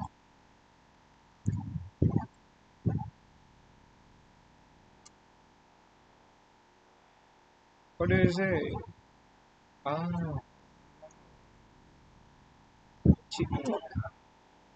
we got the mod file. The mod file now. We can create the file for that. File.co. We have the file.co now. We can import package. No, we can use package file. No, we can use main. So we don't face any problem later. Main, we have the main learning file operations in Golang. We have the Golang now. We can open something that we call as the browser. We open the browser and file operations in Golang. We search for file operations in Golang and we get something called as unbiblizer. We ignore that since it is fucking crazy. Now we can go into this package and put it like this and remove this from here and start doing whatever is said in the file. It is talking about the concurrency, but we are trying to learn for the package like how to create a file, how to delete file, how to read file, how to write file. There we go. First we need to import OS.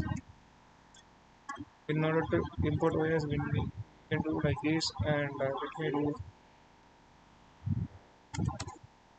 this thing you're seeing here, this file and error here, and OS dot open my file, which is like my current file, which is like my text file. Sample.txt, not sample.txt, it is sample.txt. Sample.txt and frame 100. Lorem ipsum generator where you get the Lorem text and here copy something. I copy this thing, copy it and paste it here. So we have content in our file. What we can do is like do like this and click this. And it says something, some error undefined open, but have open. We need to put capital letter, I guess. Yes, now it is working properly. We need printer, FMD. We need FMD, which will get imported after. There we go. And can I do file operations? Can I? There we go. We have something called as a read. And it says not enough arguments in call function on file. You know what it is? So we have log.file and where are we reading the file? This is not the file. This is not data. Prices are by trade file and take by item. So, arguments like this. Um, I can't understand this thing. Like, let me get some of it. We have the file operations here. Like, us.create is used for creating files in the. But let us write somewhere. This.file. This.create is used to create the file. New file in the Go directory. And os.read file, which is let me write a multiple line command, which is similar to the Java and JavaScript here. And you can do like so every method is like the capital letter since you can access publicly. That is how the code works. Read file is used for reading file. That's used for writing file. We have lab.fatal. Lab.fatal will pause the program to terminate after 20 processes equivalent to os.exit one, which we have in what do you call it? C. Coffee.read is version read to 4096 point.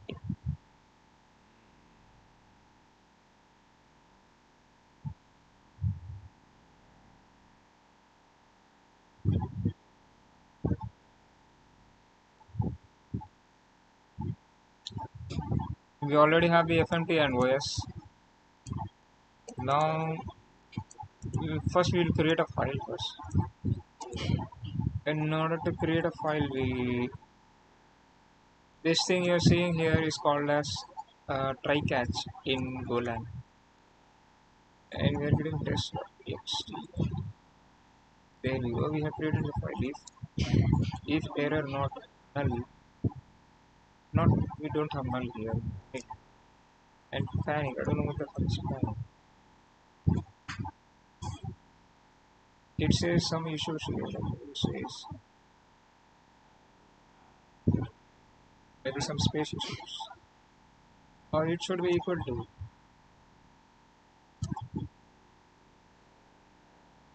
Now we are going to write the file now. Like I don't know why he's using that. It's like, I need to do it this way. This is like when writing my file, there shouldn't be any issues. Write string lorem lorem 100. Let me do lorem 100 here, so we get the lorem. I don't get the lorem 100. It's like we only get them in the HTML. So I'm going to write something. Welcome to golang, and we are learning the file operations. The golang. Let's go next. Welcome, subscribe.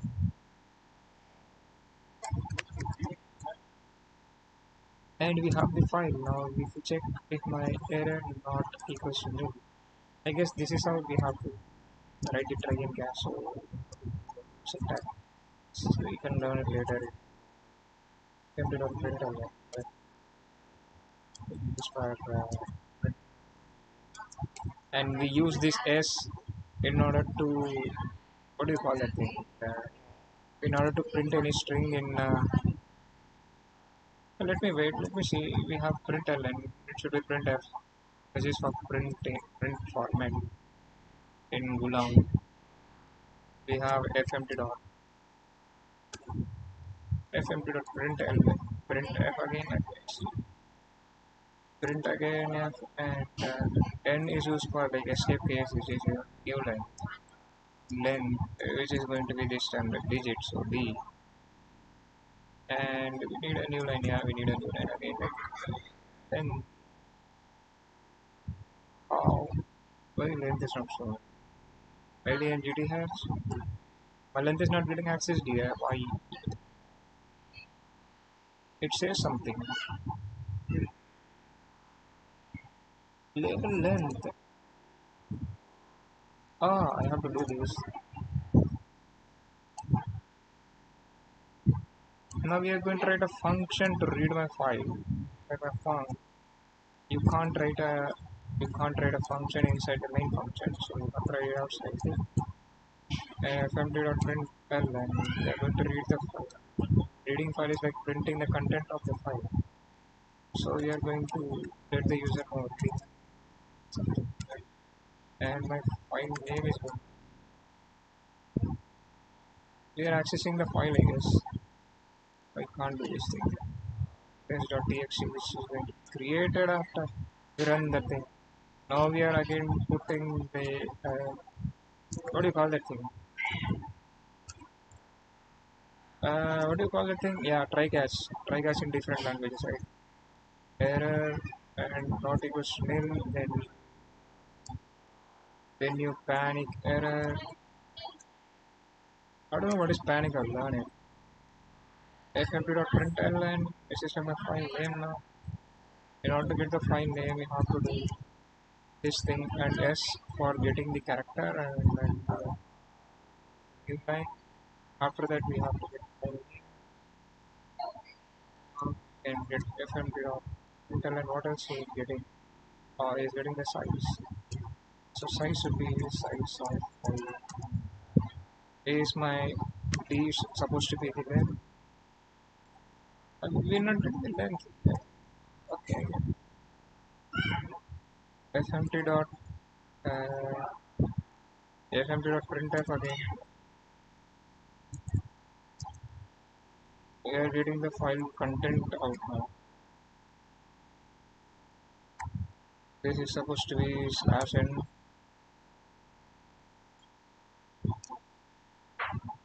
There we go. We got all the data, man. Like we can just create it and run it. Oh, I had to create the file outside.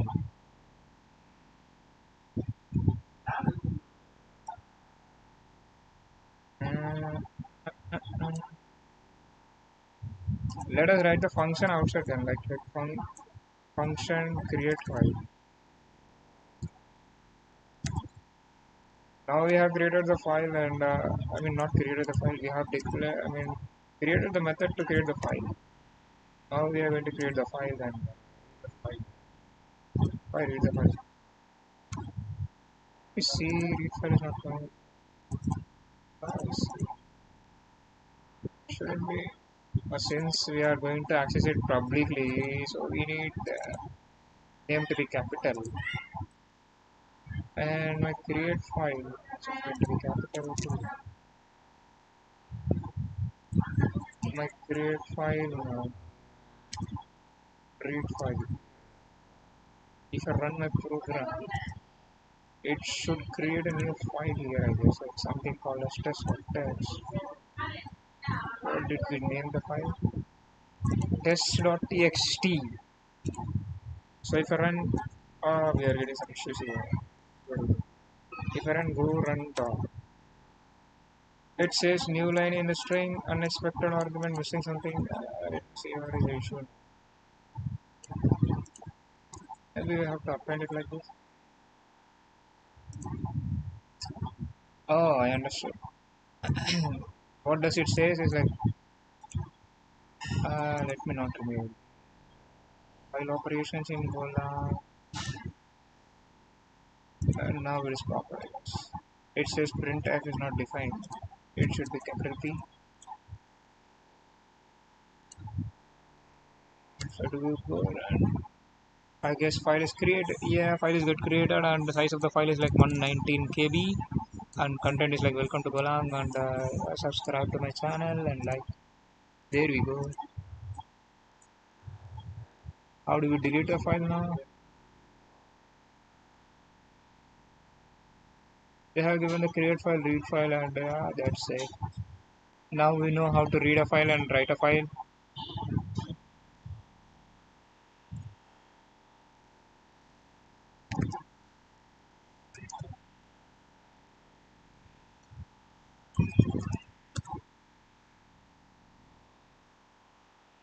So in order to delete the file, we can use os.remove. Okay, let me write the function for removing the file now. It should be function remove file. The file should be capital since we are going to use it publicly. Remove file we are going to do now. What we need is like we need the file name, which is like file name is going to be test dot. We can't do this thing. We need to do test dot txt and os dot remove file name and print in order to show the user print a file capital not capital also file name is removed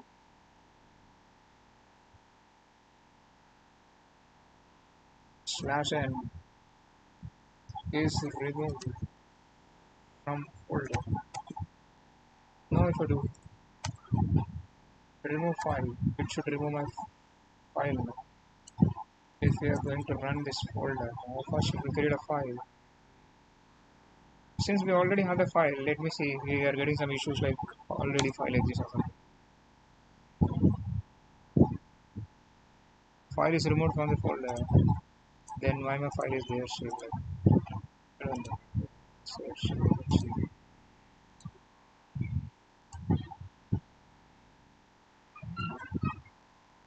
I did it right way, but it is not deleting the file.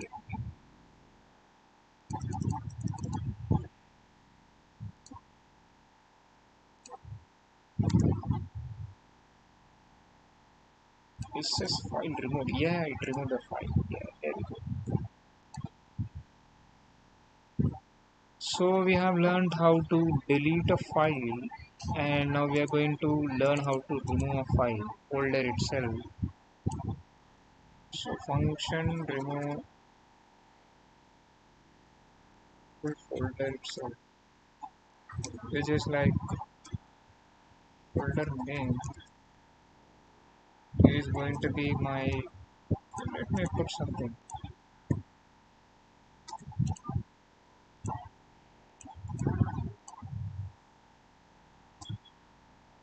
Since we have the test dot where is it? Since we have the test, now we should remove the whole folder itself. Like if I do os dot remove all and pass the folder name, and we are going to print in order maybe because like users should know like there is a mood and we are using as in order to get the string in order to use the string in print statement you have to put this thing yes and we are going to put the folder name.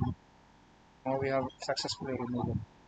And do this like you can call the function to remove the whole folder itself, and if I run go.now it removed the whole folder. Yeah. So we have learned the file operations, whatever is required for reading a file, writing a file, and removing a file and removing a folder. What else can we learn from here? Let me answer. Since we have opened a file, where is the open file thing? I'm not opening a file anywhere. I'm reading a file. Where's that? Close. Let me see.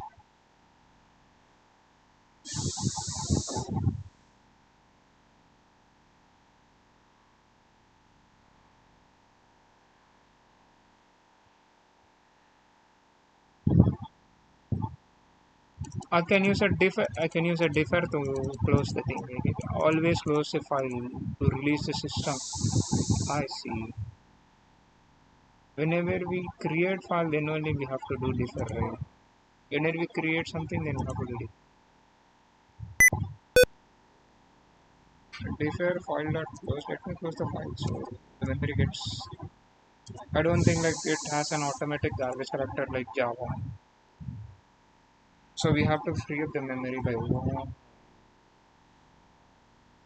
It doesn't matter. I have did it right. Critical. Yeah, I could have used the what do you say that try catch button. I'm not getting in that deep. It's learning. And what else we have? What else should we learn? Once you master the basic creation and deletion, you can expand to the advanced file operations like input output concept like file extensions and appending the data back, open fold, os.open file, the flag like os.append add text without the overriding. Okay, let me override them. Function override already file, and we are going to get the content which is like my content, and it's going to be string type, and we are going to take this. And what did it say? Was we have to open a file, right? So file name is going to be one. Let me create a file then. Oh, we already have a sample. Let me do sample.txt and os dot append. I can't append. Oh, here we go. Content. It says invalid.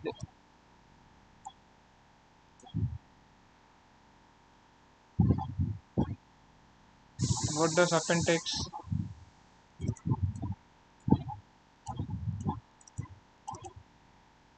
Maybe it takes a file name and a content. It still says invalid. Invalid, a constant of type integer is not a function. Okay, let me see how we can use will.append.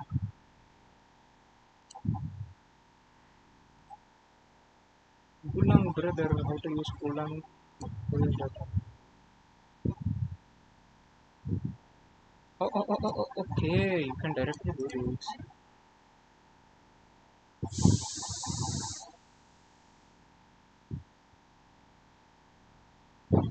I want to upload the content.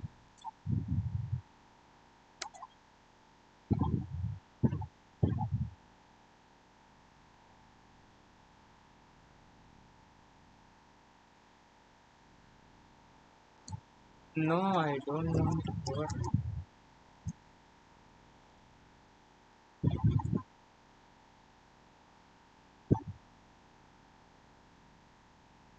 But I want to pass the content inside it.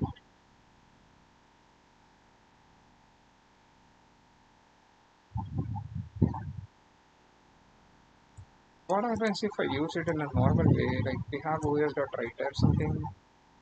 Maybe you can take the file and error here is and we are going to take file here. Not os.writer write file. It says something.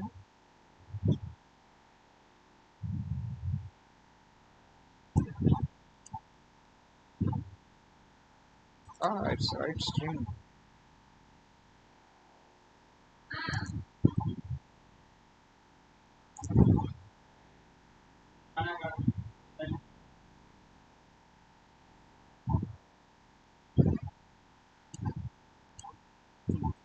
If my if my error is nil, then you panic error. Otherwise, you're good.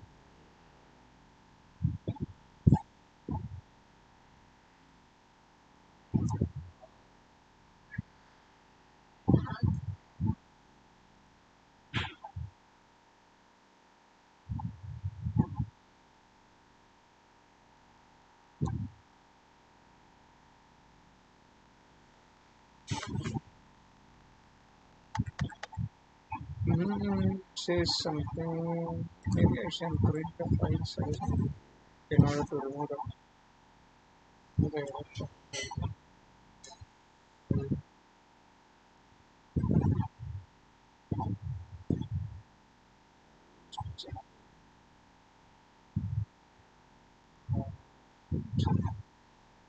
I know this is going to crash my program right now. Where is my right? Put the since it is in smaller letter I can't access it. So override file and content can be the file.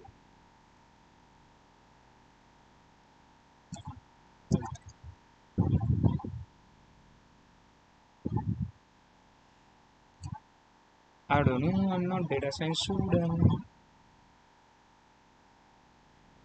Bro, the data science or ML needs LeetCode. Depends upon the company. If you're looking for a product-based company, I guess they will ask.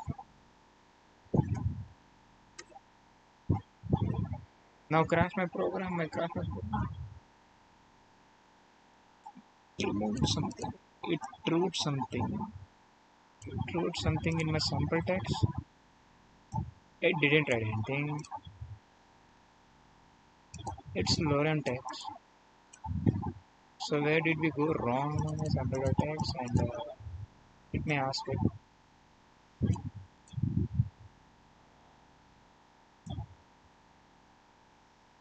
Oh, we have wrote for creating file, but we haven't written. I'm a full stack developer.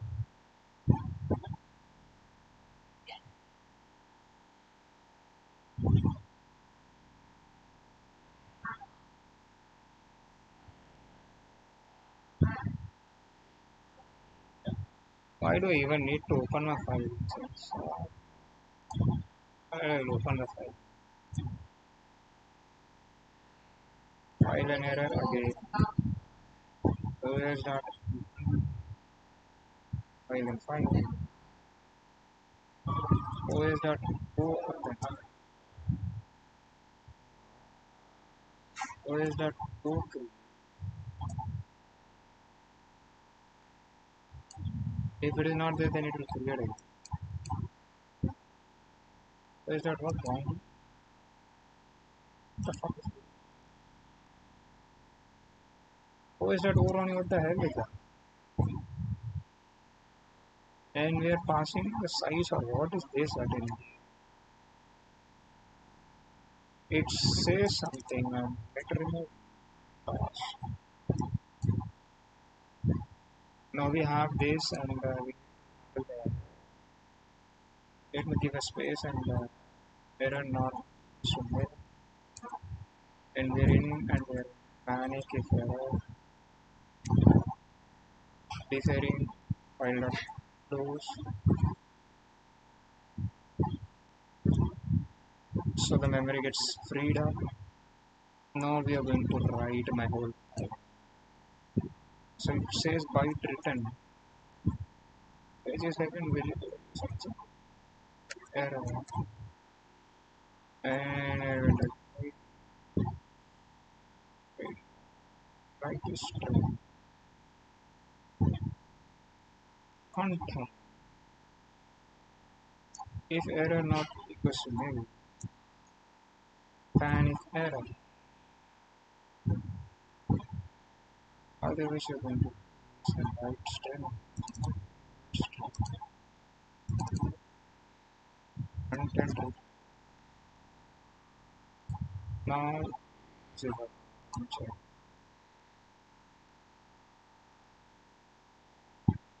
Since we have wrote something,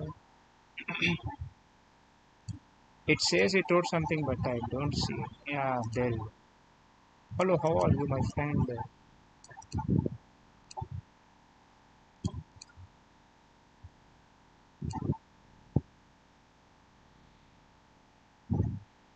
So today we learned about OS operations, not OS operation, file operation. Sorry. For creating the file, it is a bit complicated, I guess. Like, why he's doing this much thing? Like maybe over only. What the hell is over only?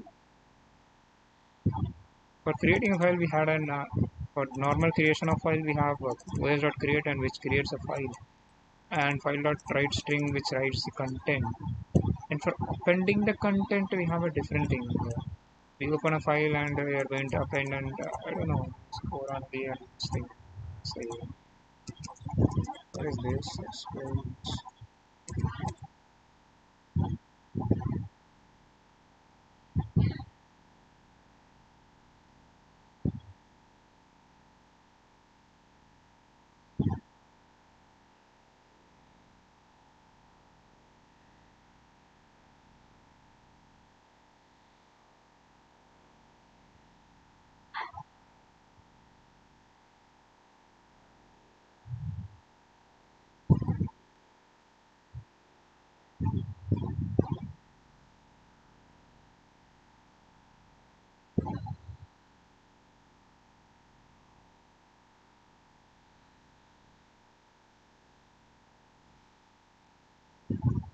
OS.append tells the system to force a new data to very end of the file.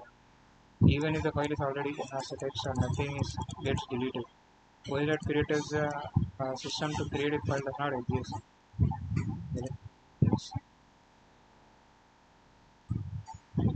This now it's a file was. Yeah, my program got crashed.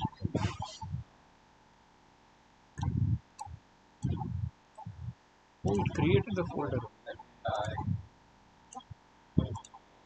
4 only stands for write only. It tells operation. Oh,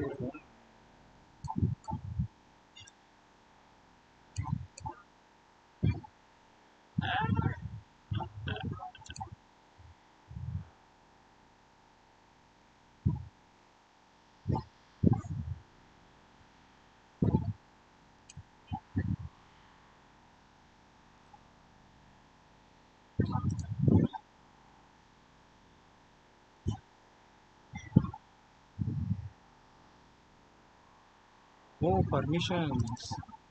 In Linux, Unix standard after defines a file security permissions when OS creates a bit. What happens if you give triple nine? Triple seven. Triple seven is read write executable permission. Now we can try to implement this thing inside my to-do list and reading and updating the file.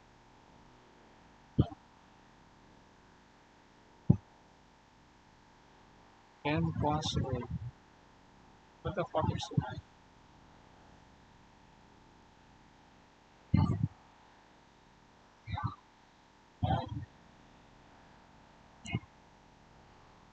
Oh, you want integer, brother? Now it says impossible condition. Nil is not equal to nil. Oh, I already have a nil on top.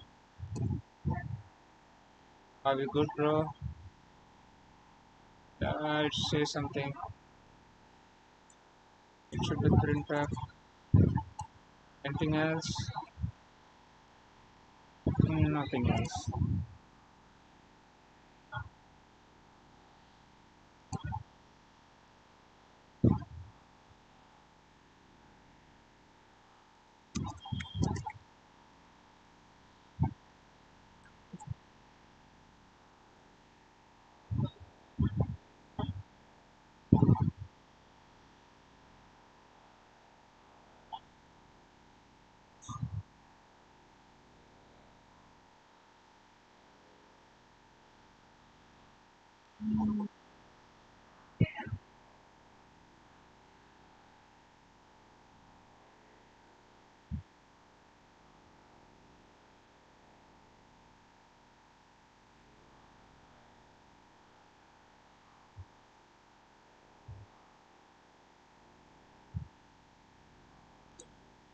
Anyone streaming right?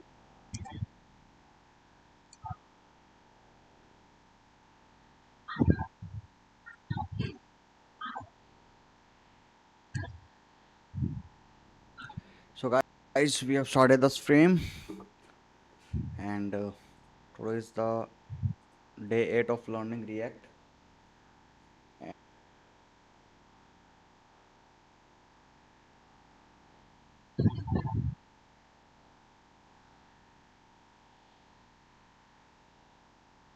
What is this? How to kill every limiting belief and become unstoppable?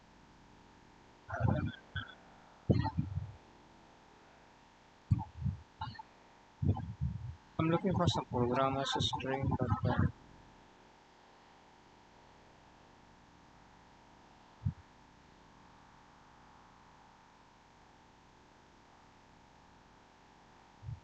this guy has been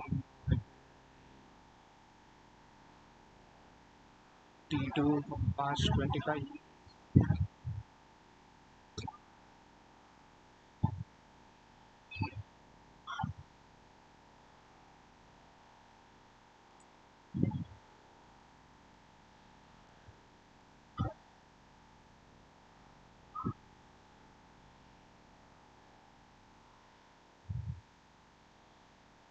Oh,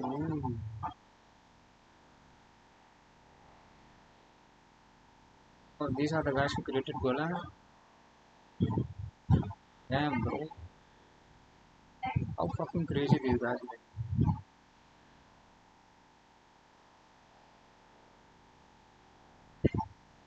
How hard is to create a program?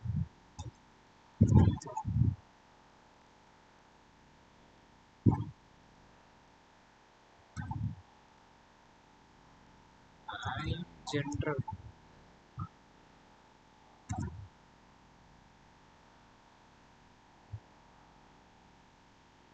So easy. What the hell?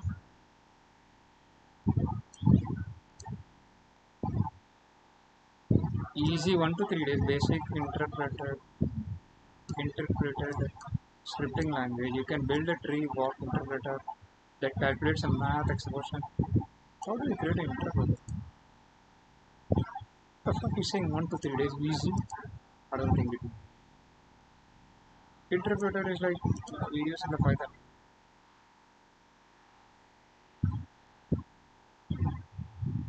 Antler, Antler. This is interesting. Let's dig deeper.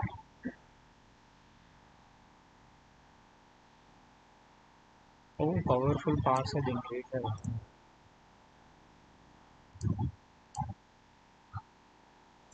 Can you do embedded?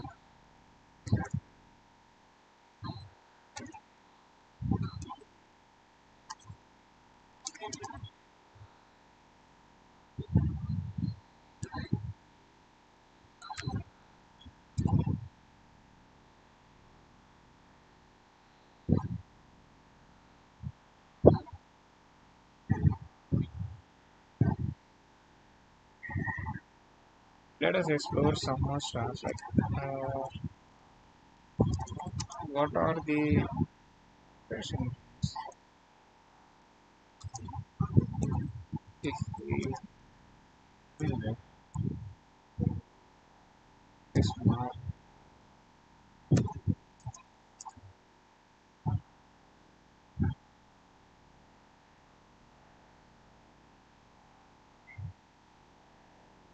Oh, we need a rush to do this. Yeah, usually C, others. But medical monitor and drones.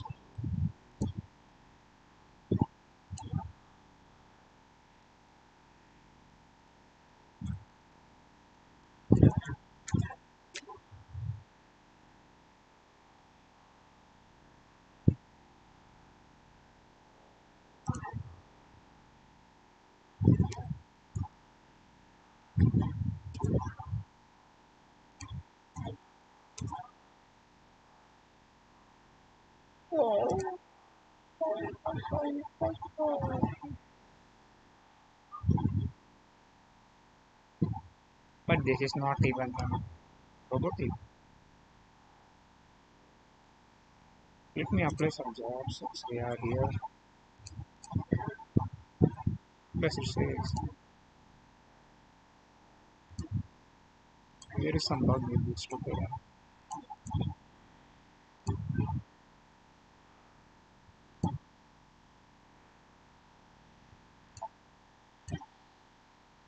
I need to change my resume since I made a new resume.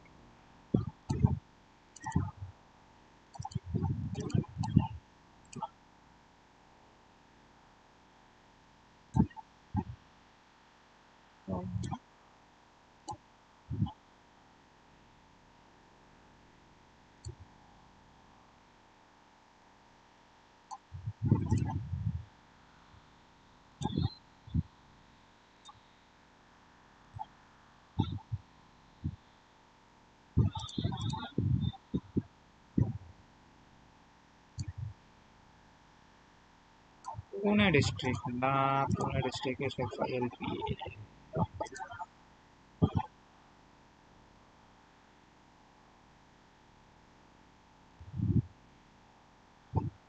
Most of the openings are like from Pune and Maharashtra.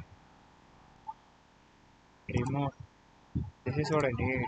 Take me for remote. How many experience of how many years of work experience do you have with Intershop? What the fuck? Are you asking internship or Intershop? What is Intershop? Intershop Communication AG. What the hell is this? What? Did he write some spelling mistake or like? I'm at tripping right now. Like I don't know. I don't know.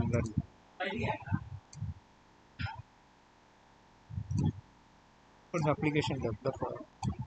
I'm interested. Take me in.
It takes experience to be ready for what's next.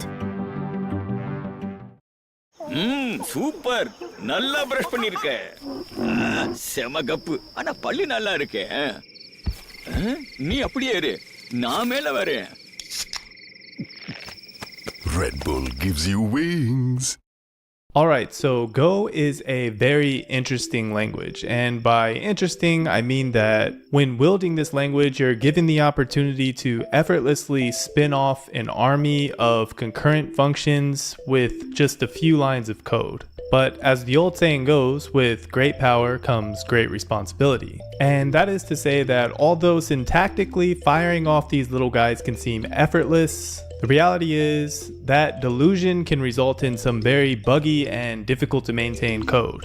So in this video, I'm going to try to quickly explain all of the necessary Go concurrency patterns that you can use to write performant and maintainable code. And in this video, we're not going to get into too much of the theory behind concurrency. That's something that I'm kind of going in this expecting you to understand. This video is going to be a more hands-on approach to learning concurrency patterns in Go. We're going to start with the primitives that are used to actually write concurrent code in Go. And from there, we're going to build concurrency patterns using those primitives that we learn. And with that in mind, let's just go ahead and jump in and get into Go's concurrency primitives.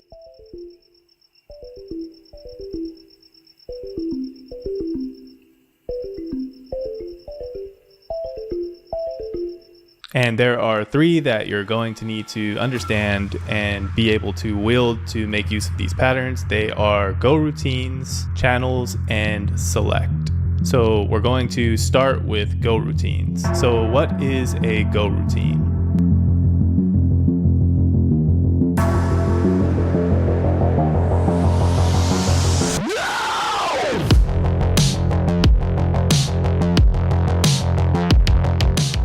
Okay, so we're just going to start here by creating the main function to our program.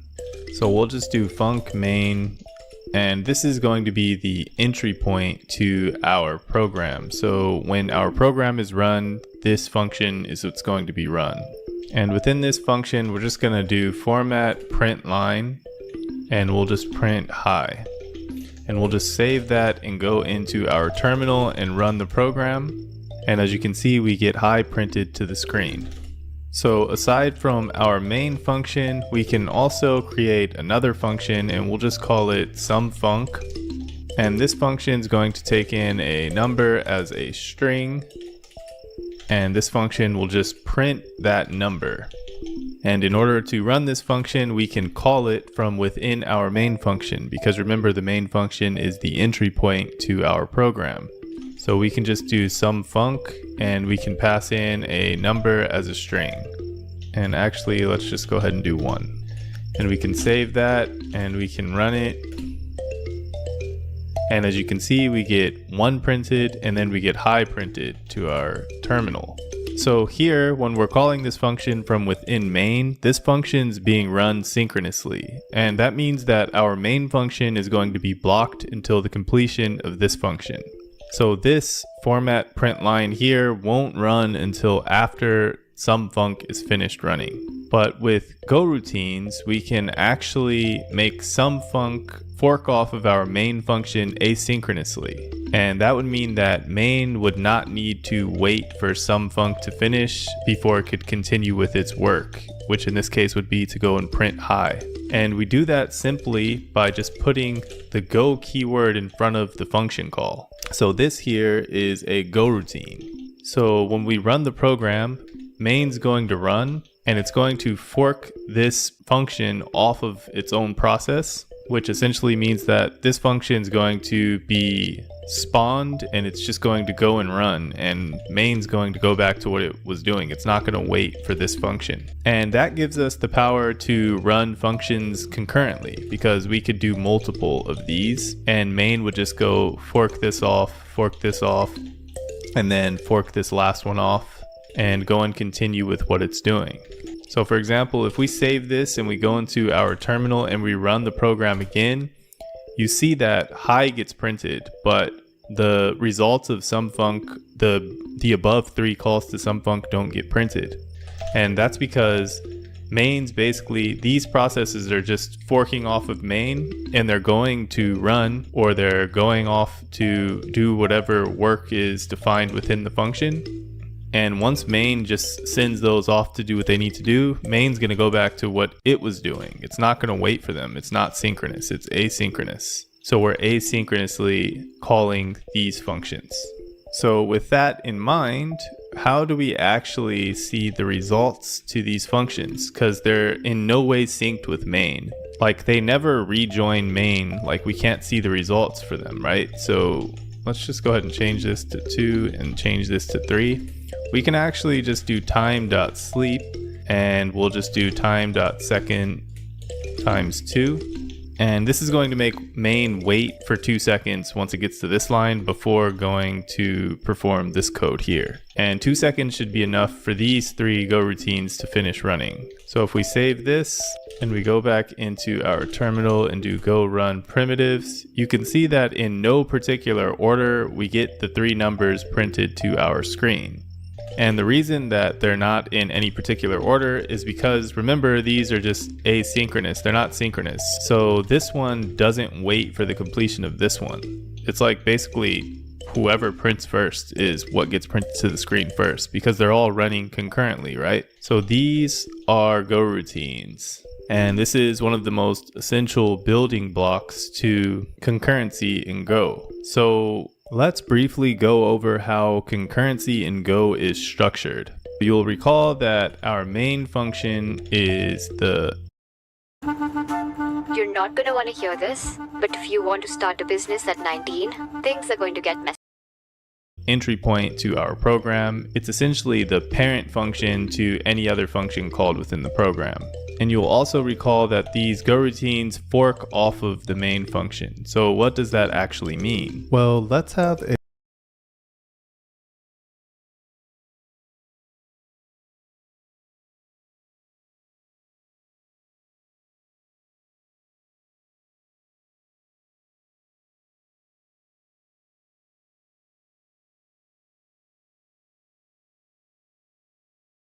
a look at a diagram. So Go follows a model of concurrency called the fork join model, which can be visualized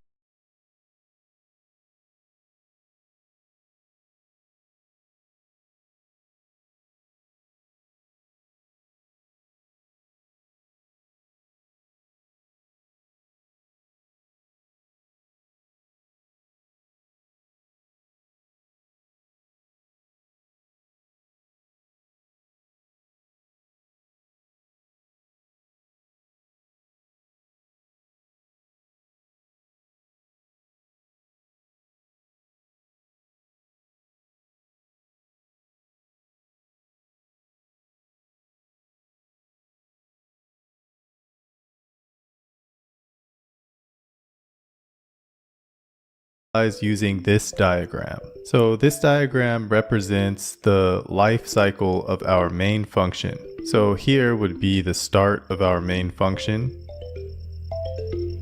and here would be the end of our main function. So the main function starts here and ends here. And of course, this main function represents this. And actually, we can just say this is the start and this is the end of the main function. So child processes, or go routines, are forked off of the main function. The main function will fork a child process off of it, and it will continue to run, just like we explained here. So this fork child here is actually representative of one of these go routines being forked off of the main function. But with this fork join model, we see that our child process is forked off of the main function, but we also see that at some point that child rejoins the main function. And this point is called the join point. And actually, we're responsible for implementing the rejoining of the child process to the main process. For example, as you saw before, when we didn't have this time.sleep line of code here, we actually were never able to see the results of these go routines because main basically just shot these off and forgot about them, and then it went and finished its own process, and we never got the results from this. And just so that there's no confusion, this time.sleep actually isn't representative of the type of code that is necessary to create a point at which the child can rejoin the main process or the join point. Because this time.sleep doesn't actually sync our main process with these concurrent go routines. For example, if we were to sleep for maybe 100 milliseconds, maybe these still wouldn't have time to finish. That is to say that with our current code, our main function doesn't coordinate in any way with these go routines, which means that our main function is technically not synced with these go routines. So we technically don't necessarily have a join point yet, but we'll be responsible for implementing that later on down the line when we get further into the explanation. Okay, so now that we've gotten go routines out of the way, let's move into our next primitive, which is channels. But before we get into channels, I feel that it's imperative that I inform you that it's in your best interest to like and subscribe to this channel. I know that that's a very bold statement to make, but I don't think that you'll be disappointed. And if you are, you can just unsubscribe. But anyways, let's get into channels. So what are channels? So channels are typically used to communicate information between go routines. Because remember, our go routines are running independently of one another and don't require knowledge of each other. So in order for our go routines to communicate, we can have them reference the same place in memory, which is where a channel would reside. For example, let's say we have some go routines and they're running along doing their thing. And let's say that go routine 3 needs to communicate with go routine 2. It needs to send data to go routine 2. In that case, we could have a channel here that go routine 2 will read from and go routine 3 will write to. And we can really just think of channels as first in, first out queues. So let's say that the data that's being communicated to channel 2 from channel 3 are hearts. So 3 units of data are put onto the channel by go routine 3. Go routine 2 would just read off those units of data in, first out order. So this one would get read off first, and this one second, and then this one third. And remember, our main function is a go routine as well. So that means that our main go routine can communicate with its child go routines through channels as well. For example, if we had another channel that our main function reads from and all of the child go routines write to, in this way you can kind of see how we will be able to implement the before mentioned join point from the explanation of the fork join model. So how do we actually initialize and make use of these channels? Well, it's quite simple really. So if we want to initialize a channel, we can just do something like my channel equal to the result of the make function, and we're going to use channel, and we want the data that's passed through this channel to be of type string. And now we have our channel. So at this point we could make a go routine, and we can just use an anonymous function here. So this go routine is going to send data to the channel. So we'll do an arrow pointing to the channel, and next to that we'll put the data that it's sending onto the channel. And since this is an anonymous function or a nameless function, we need to invoke it now. So this is the syntax to send data to a channel. And from there we can have our main function read from the channel. So we'll just call the result message, and the main function is going to take in the data from my channel. So the main function is reading the data from my channel. And after that we can just print out the message, which should be data. And let's go ahead and save that, and just go ahead and open up our terminal and go run primitives.go. And as you can see, our main go routine actually waits for the message. And that's because this line of code here is actually blocking. That is to say that the main function will actually wait for either this channel to close or for a message to be received from this channel.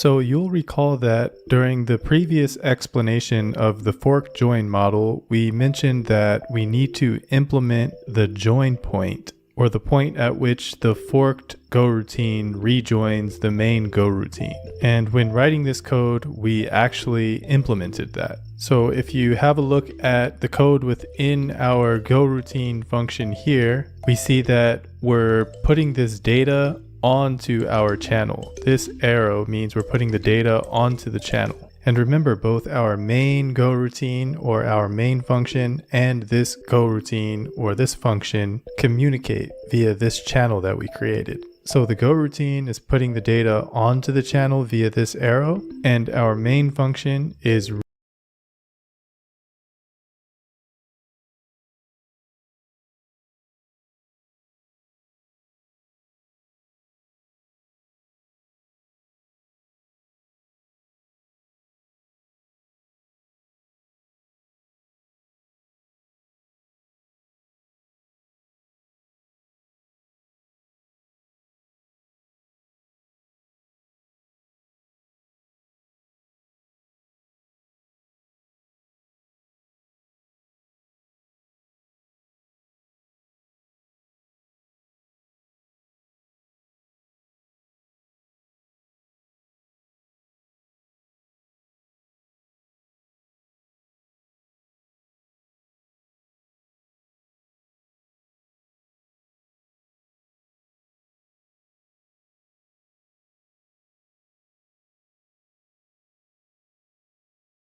reading the data from the channel. So this is the channel, the data is going from the channel to this message variable. So at this point, both our main Go routine and this Go routine that is spawned by main, which would fork off and go do something here, is rejoining our main Go routine via this shared channel. So both our main Go routine and this Go routine are synced at this point. Because this line of code here is a blocking line of code, this means that our main function is actually going to wait for the data to be put onto this channel to receive it here. And then at that point, that's when we print this message that we receive from the channel. So at this point, we have a very simple example of a join point or a join point implementation. So that and the syntax for putting data onto the channel and to receive data from the channel are important things to note here. Okay, so now that we've gotten channels out of the way, we can move into the last primitive, which is the select statement. At this point, you should be starting to understand how all of these are going to come together to help us to form the patterns. But yeah, what is the select statement? So looking back at the code that we wrote for our channel example, we can just add the implementation of the select statement. So essentially what a select statement does is it lets a Go routine wait on multiple communication operations. And in this case, we can say that it's going to let our main function wait on messages from multiple channels. So let's go ahead and create another channel, and we'll just change the name of this channel to another channel. And this channel, like the previous channel, will be a channel that has strings as its values. And we'll go ahead and create another Go routine. So let's just copy